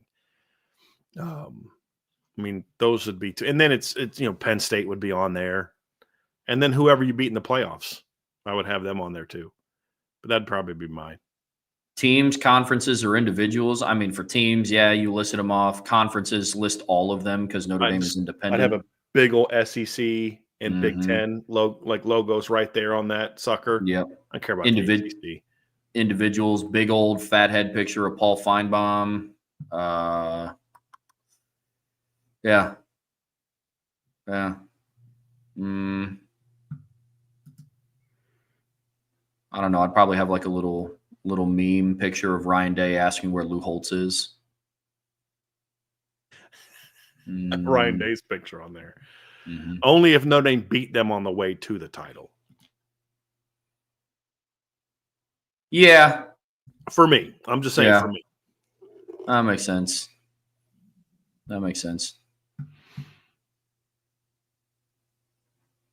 All right. Let's get here. Here's an interesting one. From ND Milton fan, what impact, if any, has Notre Dame's independence had or has on college football? Well, I think number one, it's given all the conferences something that they can all rally around. They all hate Notre Dame. Notre Dame's independence has had a big impact on football, although I think it would have happened anyway. But Notre Dame's TV deal with NBC was one of the things that really changed the game. That would have happened eventually, but Notre Dame kind of kickstarted it. Other areas where Notre Dame's independence has had an impact on college football. I mean, beyond that, I don't know that. I mean, I think Notre Dame being willing to play cross-country rivalries showed people that you can play cross-country, games. I mean, there was a time when Ohio State used to go out west all the time, and they my buddy tells me all the time about a game where John Elway led Stanford to a win over Ohio State, and good Ohio State team. I remember watching as a kid because I grew up in Ohio, so we'd watch Ohio State games all the time. I remember a game, I think it was UCLA, watching them play UCLA in the Rose Bowl, regular season. But yeah, I think that opened up that. But I don't know that they're that's the thing is, I don't think Notre Dame's independence has the impact on college football that people think it does. Like they just cry about it all the time. It impacts Notre Dame. It certainly has had a huge impact on Notre Dame, and it's impacted the fact that Notre Dame is a powerhouse over the decades because of their independence. But I don't think that trumps whatever has allowed Nebraska to become a power, Ohio State to become a power as part of their leagues. It's just it was their path. It was different than somebody else's path. I don't think it has as big of an impact as people think, which is why I laugh when people cry about it all the time. If anything, you can make the argument that it's a hindrance depending on the situation. I mean, there's a lot of teams out there that skate by beating very middle of the road conference teams, but the win means more because it's a conference game. Like, for example, if Ohio State, well, not if, when Ohio State beat Nebraska, what was the final score of that? It was like 17-14 or something. It was close, wasn't it, when Ohio State played Nebraska this past season? 21-17, yeah. Yeah, it was 21-17. If Notre Dame would have beaten Nebraska 21-17 at home, the whole narrative would have been, oh, yeah, it's Notre Dame is who we thought they were. They barely beat a really bad Big Ten team, yada, yada, yada. Ohio State does is like, Ohio State grinds out a gritty Big Ten win. And it's like, I mean, that's, to Brian's point, a lot of the impact is kind of inward facing. It's, yeah. All right, we got, I'll ask this one from Acupuncture. Trevor, did Notre Dame win the 1989-1993 titles? Not asking like, did they, trivia question, but like, in your opinion, the way I believe he's asking this is like, should they, like, did they win it and got robbed from it? I think is what the question is asking, in your opinion. 93, I think they were robbed from it, especially considering Florida State was deemed the champion. If you're going to put that much weight into head-to-head matchups, that would be me. So, yes, 93. 89, I just have to be honest, like, study up a little bit more on it. Like, because isn't it like Miami won it in 89, but like Notre Dame lost the head-to-head, but then they were like ranked higher or something. Yeah, so Miami began the year number 3, Notre Dame began the year number 2, ironically. I believe Nebraska was ranked number 1. But anyway, so Miami goes out that year, beats Notre Dame head-to-head. So they had the win over the number 1 team in the country, but they got beat by Florida State by 14 points. Florida State at the time was ranked number 9. Florida State at the end of the year finished 3rd. So Miami's only loss was at number 3, Florida State. Notre Dame's only loss was, they were 9. Notre Dame's only loss was at number 7, Miami, by 17 points. Very comparable. Well, the remainder of that year, Miami beat number 14 Pitt 24-3. Notre Dame played Pitt that year, beat them 45-7. Miami's only other regular season win over a ranked team was Notre Dame.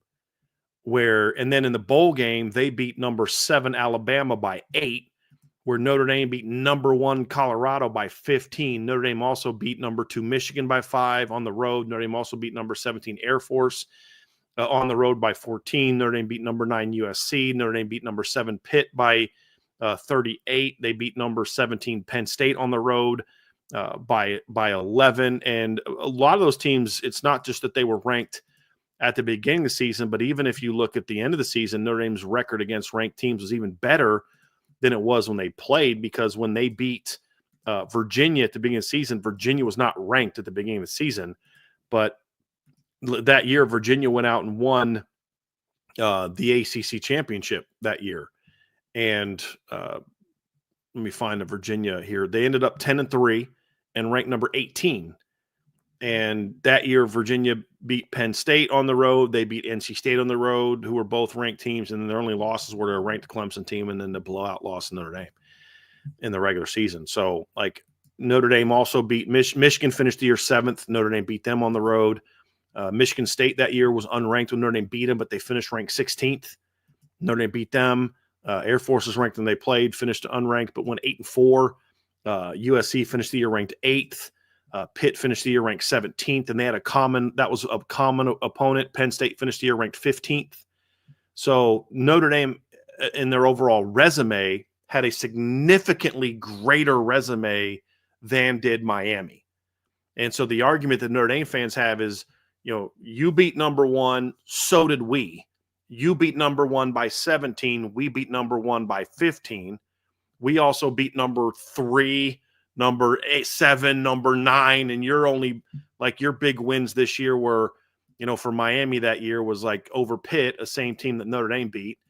And then they beat, Michigan State. That's another common opponent that they had.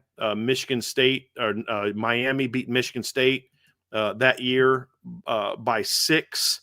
Notre Dame beat them by 8.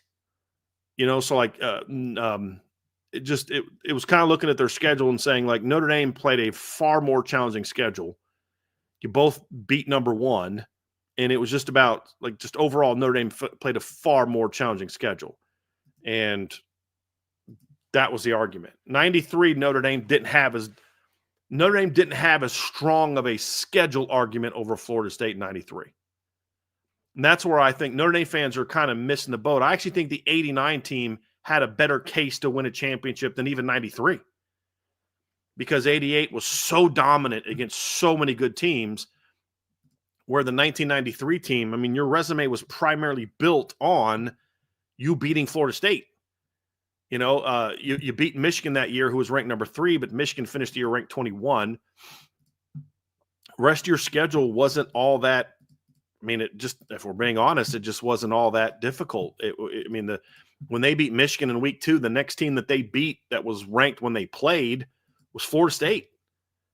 And so, I mean, Michigan State wasn't that good that year. Purdue was terrible that year. Stanford was terrible that year. Pitt was terrible that year. BYU finished 6-6 that year. USC finished 25th in the coaches poll. They were unranked in the AP poll. And Florida State was really the only good team you beat. And then you went out and beat A&M in the championship game. But like Florida State that year had some very good wins. I mean, Notre Dame beat Florida State, but Florida State that year beat Clemson, who was ranked 17th at the time. They beat North Carolina and finished in top 25. They beat North Carolina, who finished 19th. They beat Miami that year. Miami was ranked 3rd. Miami finished the year ranked 15th. They beat Virginia that year when they were ranked 15th. They ended up finishing unranked, but still were ranked when they played. And then they also beat Florida, who was ranked number 7 on the road the week after losing to Notre Dame. And Florida finished that year 11-5. And then of course they beat number 2 Nebraska in a bowl game. So I actually think Florida State has a stronger claim to a title than I think Miami did over Notre Dame. And I would say Notre Dame probably deserved both, but if you're going to give them one, I think the 89 team had the stronger argument to make, because you can't make the head-to-head argument in 93 and then ignore the head-to-head argument in 89.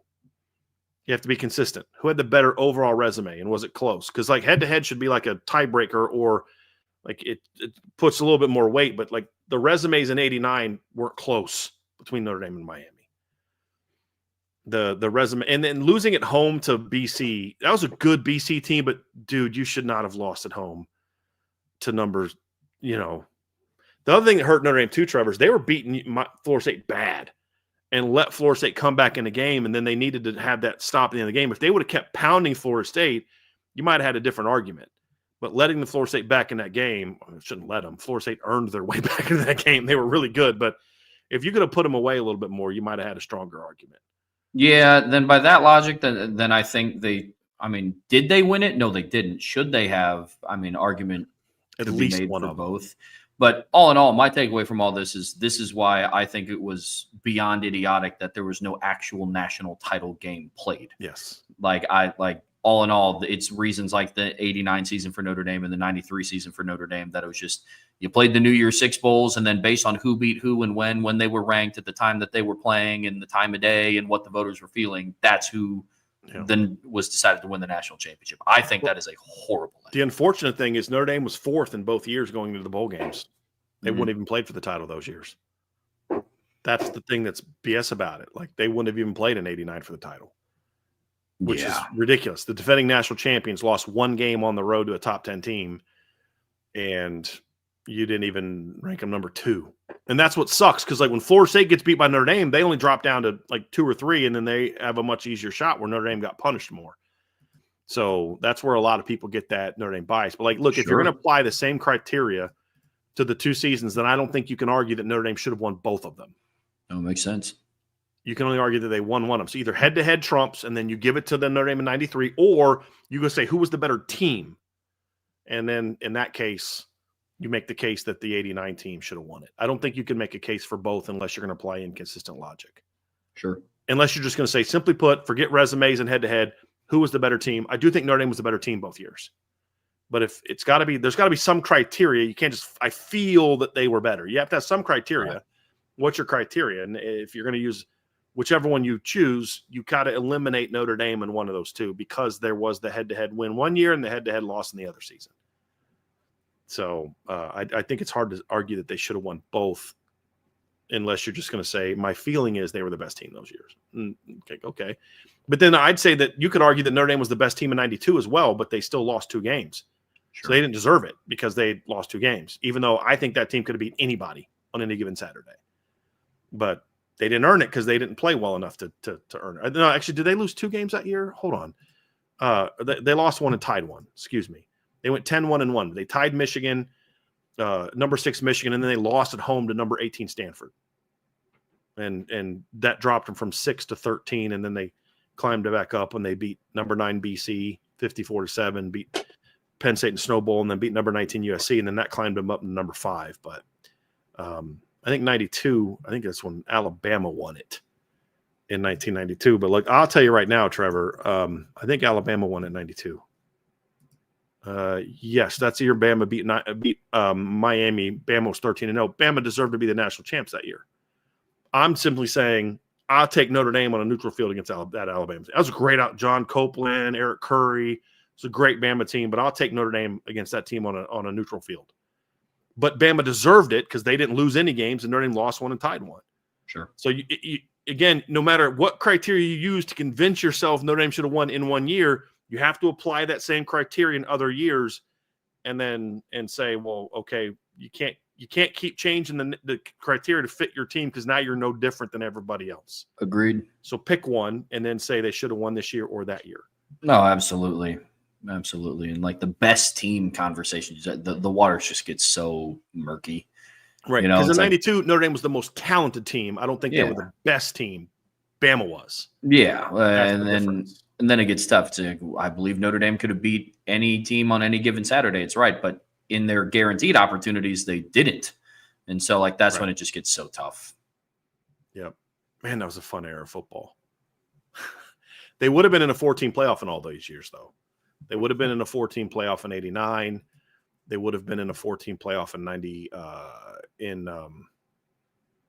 in 93 as well, because they would have dropped to 4 in those years. And the funny thing is, in 89, the team that they would have played in a semifinal game is actually the team they would have played in a 14 playoff, because it was 1 Colorado versus number 4 Notre Dame. So that kind of makes it a little bit interesting as well. And then you ask yourself, would Notre Dame have maybe been ranked a little higher than 5 if there was a playoff in 92? Would they have wanted to get that Notre Dame team in there? That's an interesting one. But those years are also why I've looked back and said I'm kind of okay with more than 4, because Notre Dame at 5 in 92 beat undefeated number 4 A&M in a bowl game convincingly, 28-3.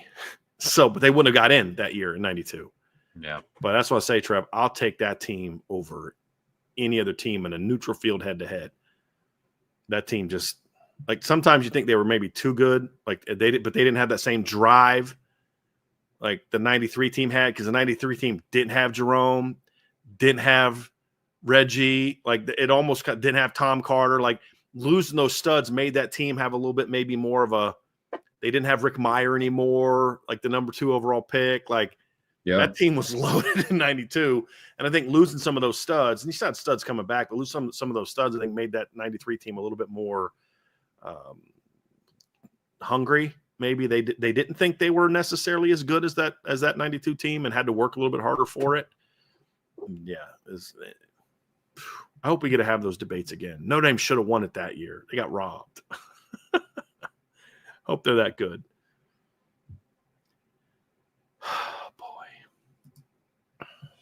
NC Notre Dame fan. If Notre Dame had Rico Flores and Braylon James with the other wide receivers Notre Dame had, do you think we would have beat Ohio State in the title game? Thank you for taking my question, and go Irish.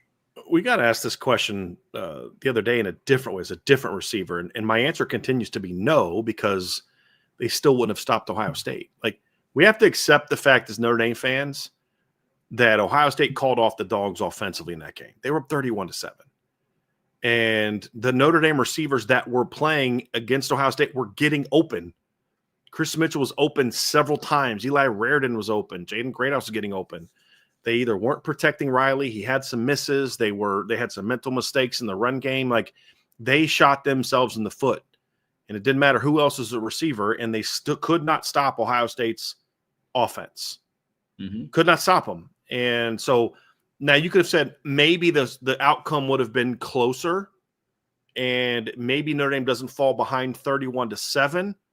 But I don't know who on offense you can add to say that team would have all of a sudden beat Ohio State. And just that's why I say the only thing that I think about is the Jagasol conversation, because maybe what you did on Series 1 is something you could have done more consistently and shorten that game, and that maybe keeps the offense up for Ohio State from getting into rhythm and gives your defense more time to make some adjustments and things like that. Maybe, but I don't think you put Malachi Fields on the team last year. I don't know if they're beating Ohio State if the defense plays the way that it did in that game. Your defense did not play well enough to win that game. You were down 31-7 kind of early in the fourth quarter or third quarter before you started making your comeback. Your defense is the reason that you didn't, have a shot to win that game. Your offense didn't help them at all. I mean, even in Notre Dame's first possession in the third quarter, they punted. Yeah. So it's not like the comeback didn't even start until there was 6 minutes left in the third. Right. And by that time, Ohio State was just – even on the drive where Notre Dame got the turnover, that Ohio State was still driving. It's not like it was on the second play of that drive. It's just – look, I've already made my peace with it. Ohio State was a better team that day, and, it's tough for any team to come back from 31-7 down, especially against a roster like that, man. Cup of Joe, I have seen a lot of negativity around Noah Grubbs from some fans recently. Why is that? I know IB has him as a top 100 recruit, but why do some fans seem down on him? I have no clue. Or I haven't really seen that from fans. I've heard people talk about how some fans feel that way. The only two things that I can the only three things I can think of are A, he's not ranked high. And there's a certain anyone talking about a recruit right now in his ranking is someone who's, just puts a lot of value on recruiting rankings, which is fine, but they're going to look at his ranking and On 3 has him as a 3-star, and they're just not going to get excited about him because he's not ranked high. Yeah. And those same people, they're going to look at him allegedly not playing well in a spring game. I don't know. I didn't watch it. And then that's fuel to the fire. And the only other reason I could think of is there's a lot of things going well for Notre Dame right now, and some people just got to find something to bitch about. So that looks fine. Oh, Chris, it's quarterback talk. Let's do it. Other than that, I can't think of anything. Look, is he an elite talent in regard to, is he 5-star? Is he CJ Carter? No, he's not. Is he a talented player? Yes, he is. This kid's got over 8,000 passing yards in his career, and he's a junior in high school. He hasn't even started his senior year yet. He's a pretty good football player. I'm excited he's in Notre Dame's class. I really don't know what it is, but those are the things that I can guess. Nobody that I know is down on him. But I keep having people come to me saying, people are down on him, and this other website was talking about his spring game. I was like, well, again, that's why I don't love covering recruiting every day, because you got to have something to talk about in May. So you look for things to talk about, or you invent things to talk about, or you look for things to there's nothing to talk about in recruiting, then I'm not going to talk about recruiting.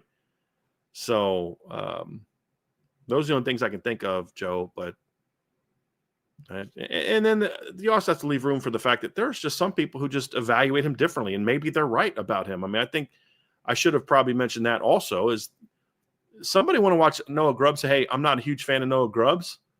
I can see things in his game that could make you say, this is what I don't think he's as good as so-and-so. It's not, I think his ball placement needs work, but there's other aspects of it. He lost some weight. I think it took a little bit of zip, a couple miles an hour for his fastball.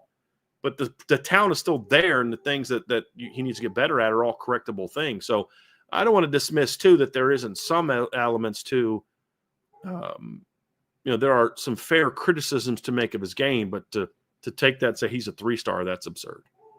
That's the same kind of stuff where you're looking for a reason to be critical of him, which is what I think On 3 did with CJ Carr. They just nitpicked his game for whatever reason so they could keep dropping him. And it just made no sense to me. Like, I don't see how you can watch CJ Carr in high school and be like, he's not even a top 200 recruit. Like, I just think that's insane to me. Absolutely insane. So, but I think Charles Power in his head was giving you an honest evaluation of what he thinks from CJ Carr. I just don't think he's real good at evaluating quarterbacks. I don't think he's being dishonest or I hate CJ Carr. Fair enough. Lieutenant Decatur. Notre Dame wins the national championship. Who are 4 teams you guys want Notre Dame to beat the most on the way? LSU in round 1. I don't want to say Michigan because I don't even want them to be in. I want them to just suck. Like, that's the one rival that I always like it when they suck. I can't root for them in football. LSU in round 1, Texas in round 2, Bama or Georgia in round 3, and then Ohio State in the championship game. That would be mine. Some combination of Ohio State, Georgia, Penn State, and Bama. Some combination of them. As long as they win 4, that's all I care about. At this point, I don't care who they beat, man. Yeah. I would like for Notre Dame to be in the win and Natty. Yeah. Domer Grizz, happy Friday. What do the 4 main safeties not named Adon Schuler need to do between now and game 1 to earn that coveted starting spot next to Adon? So Jalen Stroman needs to get more comfortable. He needs to get comfortable in the defense because he's learned a new defense. He needs to improve his ability in coverage. And he's got to improve, which means a lot of just getting better at finding routes that are working over the middle of the field, getting a little bit better playing middle of the field because he was a guy that was a downhill guy a lot at Virginia Tech. And he's got to get healthy. Jadon Blair just has to get more comfortable in the defense as well, more consistency from an execution standpoint. Just keep getting stronger. He's still a very tall, skinny kid. He's going to get stronger. But Bronte Johnson is just it's about – with Bronte, it's again, also like Jadon, he's got to still get stronger. But for Bronte, it's just still, you can tell when he doesn't feel comfortable with what he's doing. And like, it's very clear watching him in practice and in games where he knew exactly what he was supposed to do on this play, and he had no idea what he was supposed to do on that play. Like, it's still I'm being a bit hyperbolic on the latter one, but you get the point. It's just, he's still just on a snap-to-snap basis isn't as consistent with the technique required and the ability to be assignment correct are the big things for him. And then with Luke Talich, it's just, you've got to be more assertive. He knows the defense. He's a talented kid. I just think sometimes, I don't think Luke, and I could be wrong on this, but when I watch Luke play, sometimes I don't know that Luke thinks he's as good as he is.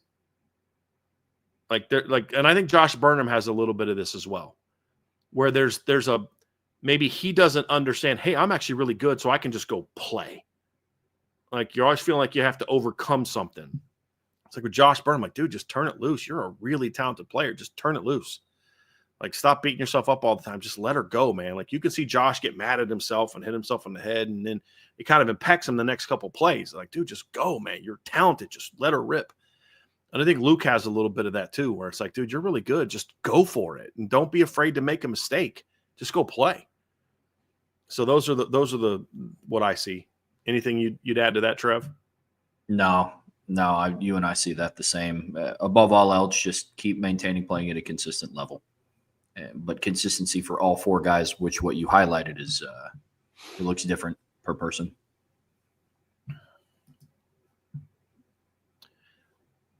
All right, let's get to some more here. Irish Dragon 23. What qualifies a conference to be considered a Power 5 conference? For example, why didn't the Mountain West Conference get elevated to P5 after the Pac-12 exodus? Well, there's no such thing as a Power 5 conference. It's the Power Conferences, and the number is just the number of Power Conferences that there are. That's why they say now it's Power 4. So they didn't like arbitrarily say we're going to have 5 heads of the heads of the 5 families. And then when somebody gets whacked, the next guy becomes the head of that family. It's more so this is what a power conference is, and we're going to determine how many power conferences there are. And a lot of it just has to do with just who your programs are. Like what's the power of your leagues, right? And that's what the term power conference.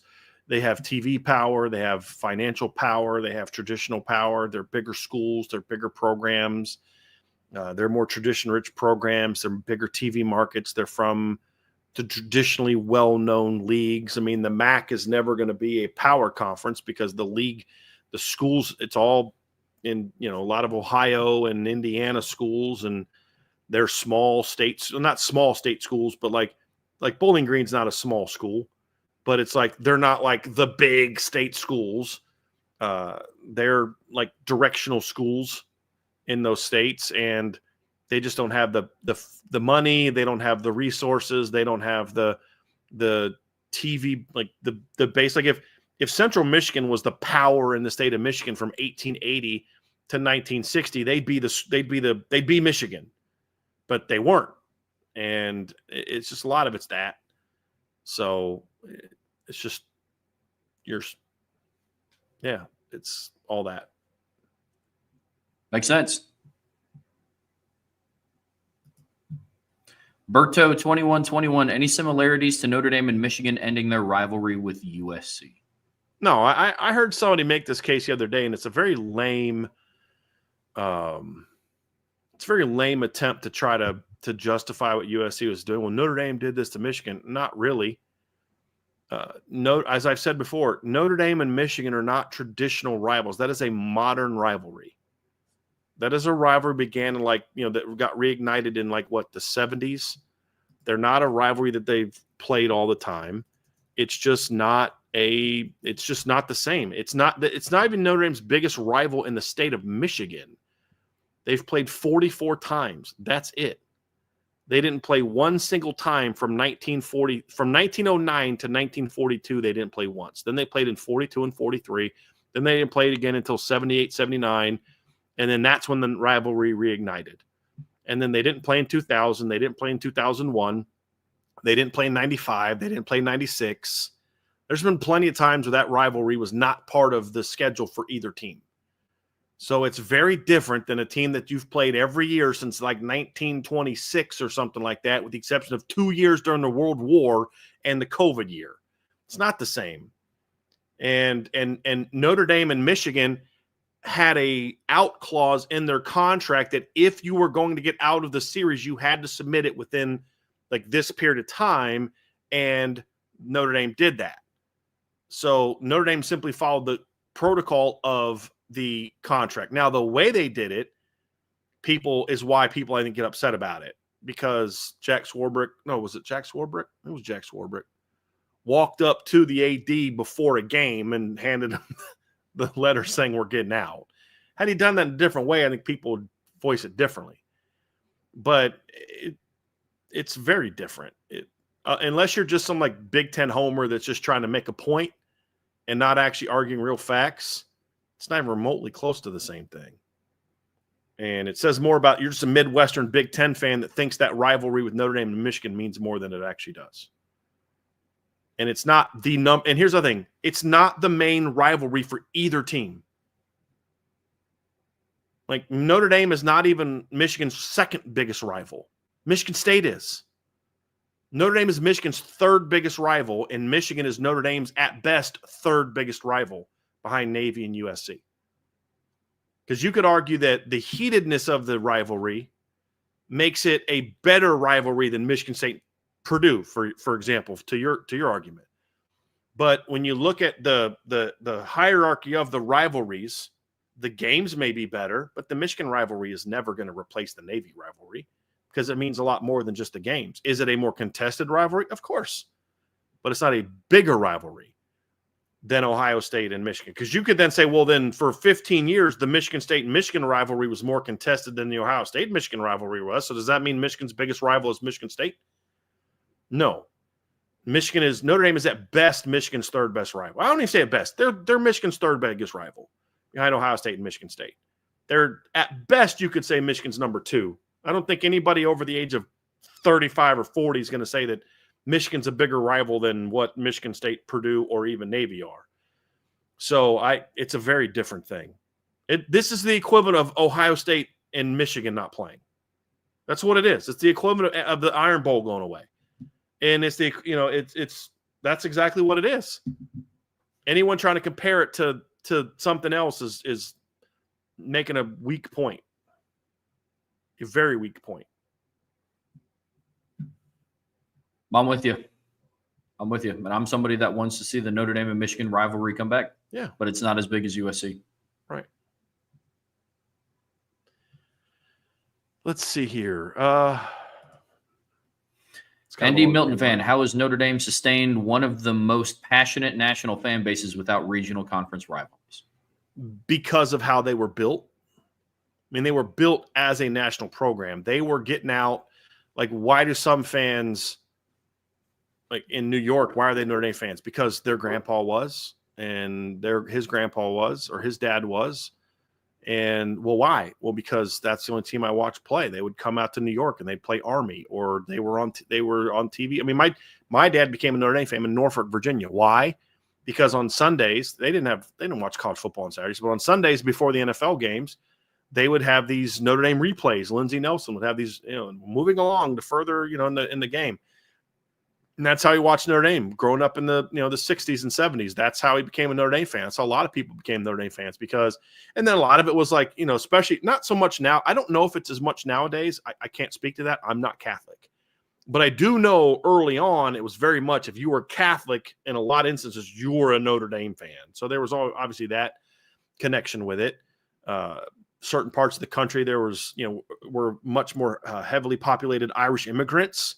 And so there were, Catholic immigrants in the Northeast. That's why you see a lot of Notre Dame fans in the Northeast, even though those things aren't true now. Now they're more about, they're passed on from parents, and it's more about sports. But the beginning of the fan love was, either, you were Catholic or you were an Irish Protestant, and your Irishness kind of over, you were still going to root for Notre Dame because they were Irish, or you were a Catholic immigrant or whatever. And of course you're going to root for the Catholic school, and they're going to come out and play in front of you. And they go out to California and play, and they'd go down and play Texas, and they'd play Alabama, and, they'd play anybody, anywhere, anytime. And that's very much was at the heart of, like something that was going to be considered, well loved. So whereas Ohio State, for a lot of years, you only saw Ohio State play if you were in Ohio or Michigan or Indiana, and you'd occasionally see them play in the Rose Bowl, but it was just different. It was this Midwestern team coming out to play our beloved Pac-12, where Notre Dame was almost considered like, hey, you're kind of one of us because you come out here all the time. So it really came down to that, and then of course that spreads into different things. Like I can probably say, like, if you come from a family where you're like fourth, fifth generation or third, fourth generation Notre Dame fan, like maybe like you're younger, you're 15, and let's say your great grandpa is, would have probably been a fan in the 40s or something like that. The reason he was a Notre Dame fan is probably different than the reason that you are, but it began with whatever his reason was and got passed down that way. And so now it's just ingrained in your DNA as it's like, this is what we do. So, and then of course there's certain regional aspects. If you're from Chicago, it's blue collar, it's the regional part on top of the Catholic part. And then also Notre Dame was for a long time. What's funny is, Trev, now Notre Dame's considered like the preppy school. It used to be they were the blue collar school. They were the school that if you were like a welder or part of a union, like Notre Dame was your school, because they'd have all these Irish Catholic kids or these Italian kids that were from blue collar families that went to Notre Dame, and they were viewed very differently than they are now. But that's where it started, and that's why it's lasted so long.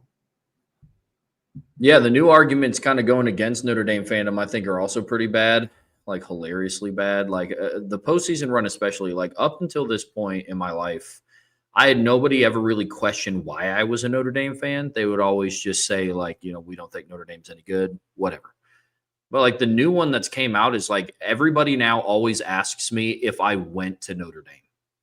Like that is now a thing apparently around the country, that you have to be that's not just Notre Dame, by the way, Trev. An alum. That's a thing with a lot of teams.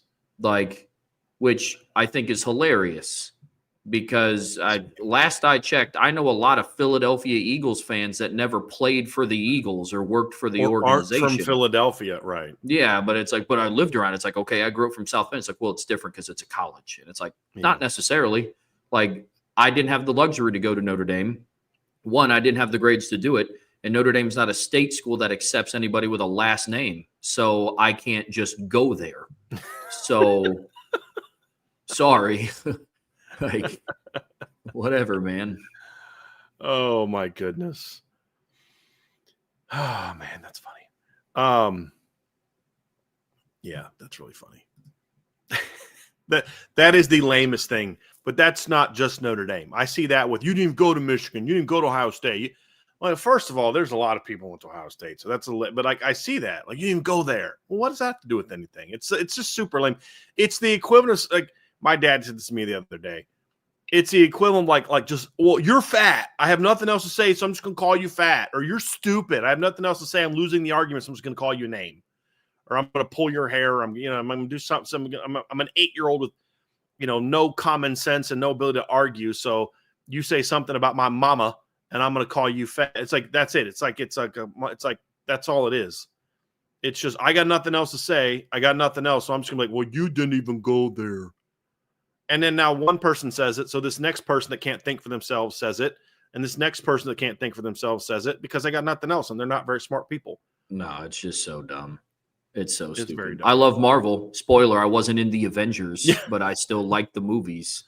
I wasn't in the army, so I can't root for Captain America. That's what I'm saying. Like, I support the military, never served. Is that going to be a new criteria for that? I'm not from Asgard. I can't root for Thor. Dang it. Yeah, that's what I'm saying. Like, I just don't. I don't understand. Yeah. So dumb. So absolutely dumb. Super chat from we did that one.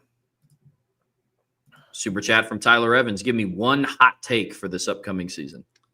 Can you do me a favor and define specifically what a hot take is? I'm not saying this sarcastically, but like what defines a hot take? It's meant to be something that you actually believe, but define hot take. Yeah, like you believe it, but it kind of goes against like the national, like for example, like a hot take that I have is I think Miami finishes the season unranked. But like most other people are putting them in like their top 10 for AP. Like a hot take to somebody else would be like, I don't think Notre Dame makes the playoffs, or I don't think Notre Dame something. So it's something that kind of goes against the. Okay, I got one. Notre Dame has the best roster in college football. Top to bottom, across the board, all over, Notre Dame has the best roster in college football. Love that hot take. How about that? Yeah. And mine, I know I use it as the example, but I'm sticking true to it. I think Miami finishes the season unranked. I kind of hope that you're wrong on that one, and I think you probably do as well because it helps Notre Dame. I do too. But I get where you're coming from. Yeah. John A1, which player on the Notre Dame offensive line has the ability to be the most effective pulling blocker? Go back and rewatch the Penn State game, and you have your answer to that. His name is his name begins with a C, last name begins with a J, and ends with an A. Now, how it's pronounced in between that, I'm still unsure because it's changed. I've seen him change it. Like we were calling him Jagusah, and then we watched a video of him calling himself Jagasol, and then now he's saying it's not. So I don't have any idea how to pronounce his freaking name. All I know is we are going to be significantly closer than what Sean McDonough attempted to say. What did he say? Literally Jagusah, and there was a while there it was like Jagusa, and it's just like, dude, like Jagusa, dude. Like seriously, like that's what we were saying because we were told no, it's not Jagasol, it's this. It's just like goodness gracious. The name that I butchered the worst was Equanimous. I was like telling all my friends in like the 2016 season beforehand. I was like, dude, Notre Dame's got this guy. His name's Equanimous. He is 6'5". And dude, it was so bad. It was so bad. Is a monster. I was like, he's like 6'5" with go gadget arms. Like he comes from this like lineage. Like his dad was like Mr. Universe. Dude, keep an eye on him. Equanimous St. Brown is going to be filthy. And then the first game was yeah. But Jagasol is my answer to that question. Agreed. I think he could be very good. I think Anthony Knapp as an interior, I mean, even as a tackle, but especially as an interior player because he's quick and he's powerful. And I think those are the two things that I think are most important to being a puller. You got to be able to move quickly. Now, there are some guys that don't have very good long speed that are good pullers because they're kick out and trap guys. But you don't want them on like the long, get them out on a buck sweep type of guys, right? Like Rocco Spindler can be an effective kick out guy. I don't want Rocco being my lead on a buck sweep because it's going to go a little slower, right? Like, Yeah. But Knapp and Jagasaw guys can move and also have some power to them. So I think those two are my bets for being best pullers on the team, or my take on being the best puller. I'm with you because there's a little bit added aspect to it too. Ashton Craig in the moments that he's had, who has also been a pretty decent puller. Yeah, he's an athletic kid. He's a good athlete. Yeah, he's definitely a good athlete. A. Reagan, what would be the dream man cave setup for week 1 college football? Over under 10 games on at once. Oh, man. I don't know that would be like stimulation overload. I don't think I can go more than 5. So if I were to say, like, what is my dream man cave setup? So, Angela, if you're watching, take notes. So I want a big TV right in the middle. And, of course, if there's no games that I love more than others, then you have, like, the YouTube multi. And then I'd want a smaller TV, 2 smaller TVs that are of equal size on the left, and then 2 smaller TVs of equal size on the right. And if I just want to watch one game, I've got that one game on. And what would be awesome is, like, for the title game, you've got the coach's angle here, and you've got this one, but I'd have the one big and then 2 smaller ones on the sides. That would be amazing. Yes, that is the ideal man cave setup for me. But, yeah, week 1 is going to be wild, man. You've got some very good games that weekend. I don't know if I would have 10 going at once because not all the games are at the same time, most likely. But, yeah, there's going to be some good games that weekend. You've got Texas, Ohio State in week 1. You've got let's go down and find some more of these games. You obviously have – and a lot of them are on – like, you've got some of the better games are not even on the same days. Like Notre Dame and Miami's on a Sunday. But you've got LSU and Clemson. You've got Alabama, Florida State. Syracuse, Tennessee is going to be a good game. So, yeah, there's going to be some really good games on that weekend. But I don't know if I'd say that there's going to be 10 at once going because there's a lot of bad games as well. Utah-UCLA is going to be a very interesting game. Not in like, ooh, that's going to be a great game, but like, we're going to learn a lot about that team. But like the Georgia Tech-Colorado game's Friday night. Like that won't even be the same night. Auburn-Baylor is a very interesting game. That's on Friday night. Nebraska-Cincinnati is one that I'm intrigued by, just because I just want to see what Nebraska looks like opening up on the road. But that's on Thursday night. So there's going to be a lot of games that are some of the better games that weekend aren't even being played on Saturday. So, yeah. What's your setup, Trev? I'm definitely taking the under on 10 games. I need like a worn-in leather sectional. I'm going to need definitely – I'd go like a projector type deal for like the big game in the middle with like TV surrounding it for sure. Food, I mean, shoot, all the football type food that you could think of. Give me some buffalo chicken dip. Give me some pizza. Give me some wings. Yeah. Yeah, that's a good setup. You find me down there for 11 hours. I actually have the chair that I would want because I'm more of in my man cave, I want more of a recliner. That's because I'm also a bit of I don't want anyone else sitting on my seat. I want the recliner. So I'd want my recliner here. I want a little place for the dogs to sit or lay between us, and then Angela's recliner over there, or whoever's hanging out with me. But yeah, the food thing is, you had some good ideas there. I got to have 2 things I like to have when I'm watching like the Super Bowl. Angela makes a really good bean dip, like really good bean dip. So I'd have to have that at some point in time. And then I just like nachos, just like plain, like just a little bit of salsa and then just cheddar cheese on nachos. Just bake them. Yep. But, food wise, it depends on what I'm in the mood for, but you can't go wrong with chicken wings, Trev. If they're done right, you can't go wrong with chicken wings. No. Chicken wings are fire. Buffalo chicken dip is a staple in the Trowbridge household for any sort of game. I mean, to the point where it's like sometimes if we miss eating buffalo chicken, we'll just turn on a random game. Just be like, well, we got to make some buffalo chicken dip. Yeah. So, yep.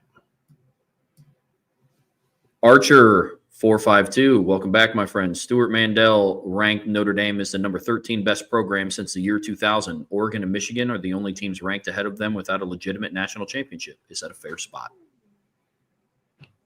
I don't want to say that Notre Dame being 13th isn't fair, because Notre Dame in the 2000s had some really bad teams. I just have a hard time viewing Oregon as a top 10 team in the 2000s. I don't know. I feel like I'm missing something. Oregon's been a pretty good football team, but until last year, they had never beaten Boise State, and it was not the second time they've played. You know what I mean? Like what exactly has made Oregon like this dominant team of the 2000s? I mean, you had Mike Bellotti started it off well. You had the Joey Harrington years, 10-2, 11-1, but then that was followed by 7-6, 8-5, 5-6. You had a 10-2 year in 2005. That was followed by 7-6 and 9-4. Then you had a 10-3 a year in 2008, his last year. Then Chip Kelly takes over. They go 10-3 in his first year. 2010, they play for the national championship, and then he leaves.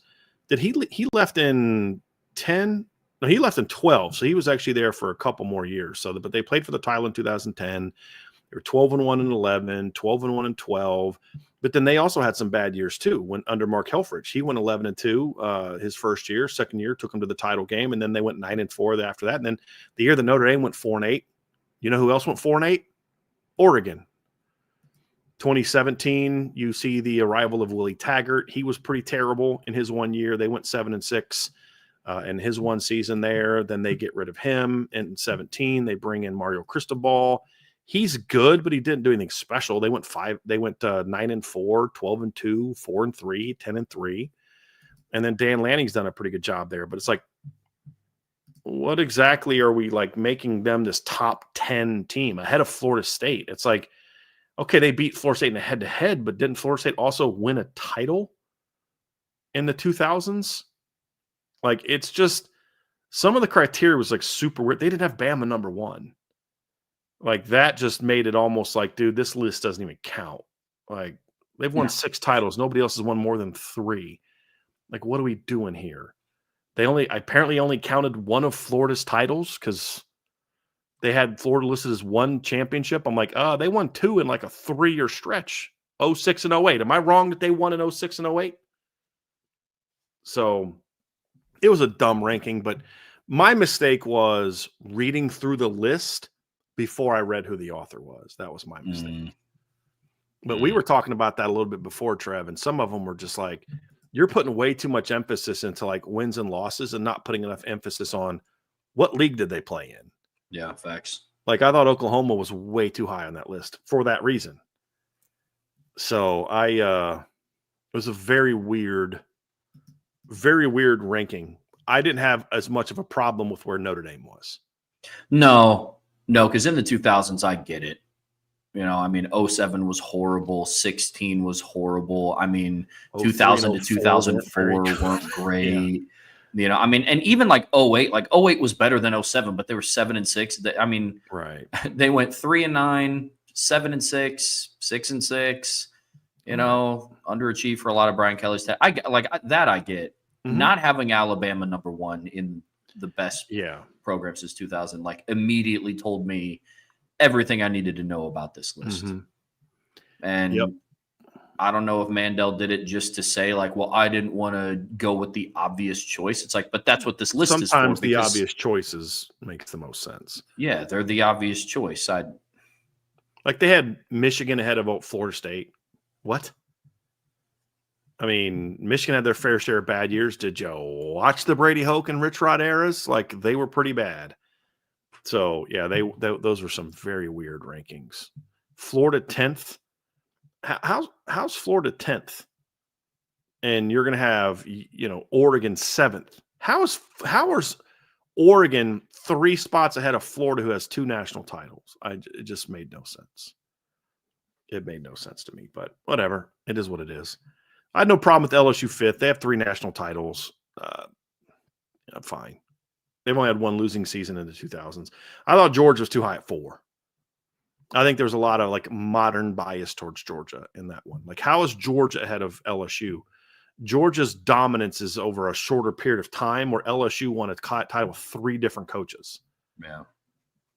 So, Georgia played for the title in 17, won it in 21, and won it in 22. Like, that's a very short period of time of dominance. LSU won the title in 04, won the title in 07, played for the title in 11, and then won the title again in 19. Like, they have had a much longer period of success, in my opinion, than Georgia has. Yeah. With There's a lot of arguably recency bias in this as well. But Oklahoma 3rd?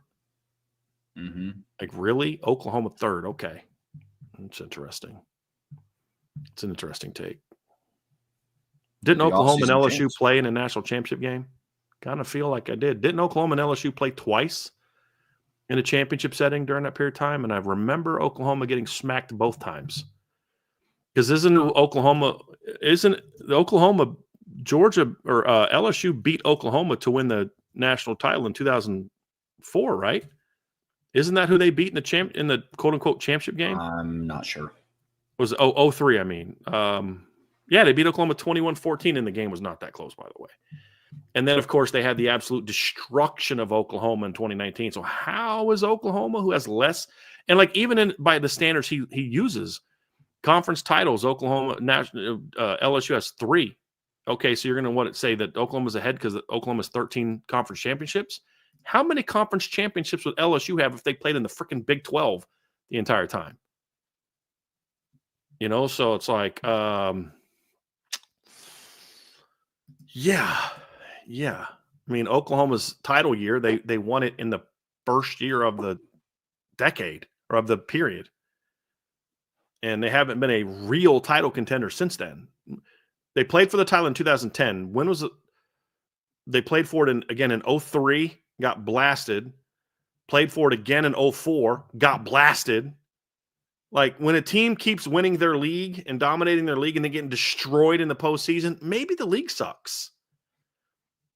I'm just saying. Because they lost to Oklahoma, or to LSU in 2003, 21-14. They played the next year. They played USC in the title game, lost 55-19, and it's kind of like, I think that was the last time that they played for the title or in that kind of game till what would have been 15, and then they got blasted by Clemson in 15 in the postseason, 37-17. And then Bob Stoops last year was 16, and they beat Auburn in a bowl game. And then, of course, they made the college football playoff in 17. That's probably the best Oklahoma team they had in a long. That was a great Oklahoma team. Yeah, that team was nuts. Just couldn't beat Georgia. I mean, that's the thing. And then, so you lose a great game to Georgia. The next year you go out in the playoffs, you get beat convincingly by Alabama. That team competed, but they got beat convincingly. And as I've said before, the further away they got from Bob Stoops, the worse they got. The next year they got annihilated by LSU 63-28. And then they haven't been a legitimate title contending team really since then. So, yeah, I don't know how you have them ahead of LSU and ahead of Florida and teams like, I mean, they beat up a great, how many SEC, first of all, Urban Meyer may not leave in 2009 or 2010 if he's at Florida, if they're in the Big 12. But and I forgot 08 they played in the title game and lost to Florida by 10, I think, right? So Oklahoma being there is just, yeah, it's a bad list. Very bad list. Yeah. Just dumb. But consider the source. Another one from Berto. Catching up on this week's shows, so I'm behind. However, if Irish Breakdown ever started making butter, I'm sure we would all buy it. Would go great with some honey, I'm sure. My wife, if I ever did start making butter, my wife would make me have to make a honey butter because she loves that honey butter from Texas Roadhouse, right? She makes me, or she doesn't make me do anything, but she would make me. Yeah. Yeah, that butter's, yeah. Yep. This kind of, I think we kind of said this, Trev, but I want to get this more officially. Anthony Hahn says, if you could trade the USC game for another Notre Dame rival, who would you pick? So we talked about a lot of different options back then, but if you could say you could have trade USC for one Notre Dame rival, and it doesn't have to be about who they played the most, so it doesn't have to be like Pitt, Purdue, but a team that at some point in time was considered a rival. So you can consider Michigan, you can consider Miami, like even that. Who would it be? Who would if you could play USC for the next 10 years? You're going to replace USC with one team. Who would it be? Would it be Michigan? Would it be Miami? Mine's Michigan. Michigan. Okay. Yeah, for sure. Yeah.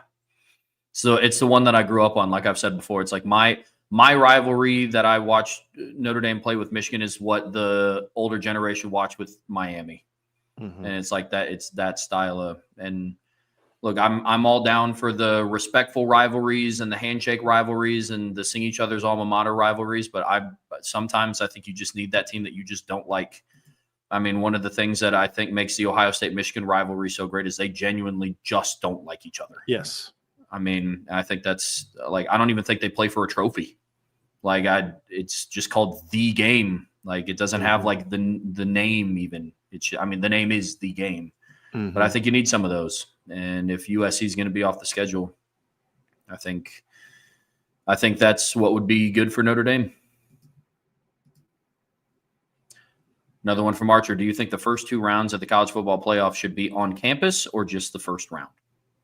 I believe just the first round. I think once you get past the first round, I'm totally fine with them being on neutral fields. Mm-hmm. Yeah. I think I'm all for, as I said earlier, that you earn being a top seed, you earn certain privileges, but I don't want to make the path too easy for them. The pushback would be in a 12 to 14 team playoff where there are byes. I'm sympathetic to the notion of, well, listen, you're kind of punishing them because they don't get to play at home. So then I would, so like, okay, well then say that, okay, we are willing to take being the 5 seed so that we can play at home. Okay. I mean, I get it, but it really only, when they go to 16, it won't matter. But let's say for like 2025 for this season, once you get past the first round, the quarterfinals should be in neutral fields. If you're gonna do that, then give teams the right to give up playing, getting a bye. Hey, let's say you just say we're going to offer you a bye and choose to take it or not. And if they are dead set on playing a game at home and playing an extra game, then because the flip side is no, you didn't get a home game, but you have to play one fewer game than everybody else. Like, so there's always some give and take. Yeah. So if you want to get a home game, cool, but then you've got to then give up your bye and play in the first round. So you've got to, you'll get the 12 seed. So if one of those teams bows out, then they just get dropped down to 5, and the number 5 team raises up to number 4, and then that team gets to play number 12, and now you're on the trajectory of playing the 4 in the second round, and then like that's where you're seated as the 5 seed from moving forward. But I don't love the idea of the first 2 rounds being on the opposing team's field. That's partly why we see it's kind of the same teams in the FCS semifinals every year, because those teams are really good in the regular season, but then you have to travel to play them in the playoffs. Yeah. And that makes it's like D3 same way. Like, not only do we have to play Mount Union is bad enough, but we had to go to their place every time to play them. So my advantage of being the champion or being the high seed only goes so far for me. Would you be willing, if you could, to adopt the FCS policy? Because I think it's everything but the championship game is at the home side of the higher seeded team. Would you do that? No. Okay. You like the neutral field aspect like I do? Yeah. Well, I mean, it also fits perfectly to get the New Year's Six Bowl back into some relevance too. Because the 14 playoff, it was, you'd get like 2 of the 6 and they would just rotate. But I like how they have it out. I like how they have it set up now. So agree. Yeah, I wouldn't change it. Agree. Last couple here, Trev. Let's get to these last two. Here's from Irish Dragon 23.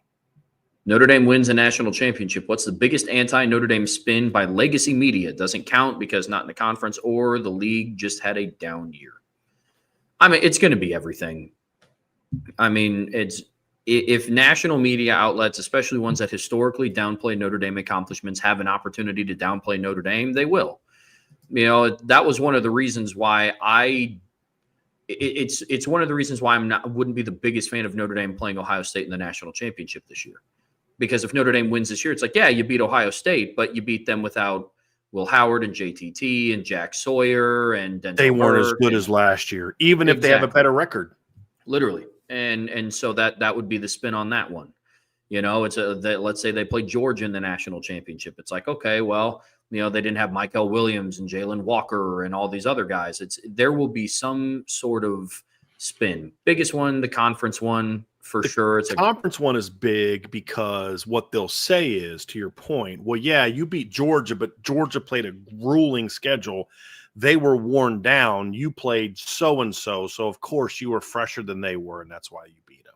Oh, yeah. If you beat Oregon, it's, well, they're not a blue blood anyway. They're not even they've never won a championship before. So to your point, a lot of people, let's be honest about something else, though, Trev. There's a lot of people that if Notre Dame wins a title in a 12 round or 16 or 12 game, good Lord, 12 team or 16 team playoff, most national analysts will give Notre Dame their respect.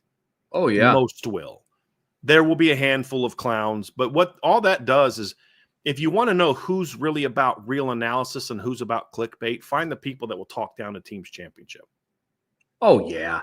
Like in this era, like back in the day, in the BCS era, I understood like, hey, that team's championship is got an asterisk because they didn't have to play Miami that year.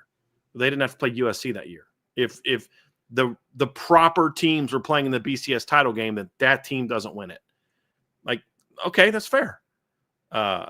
And the 12 to 16 team playoff, no, there's no excuses. Nope. There's no excuses. So you got time to rest. You got this, you got that. I don't want to hear it.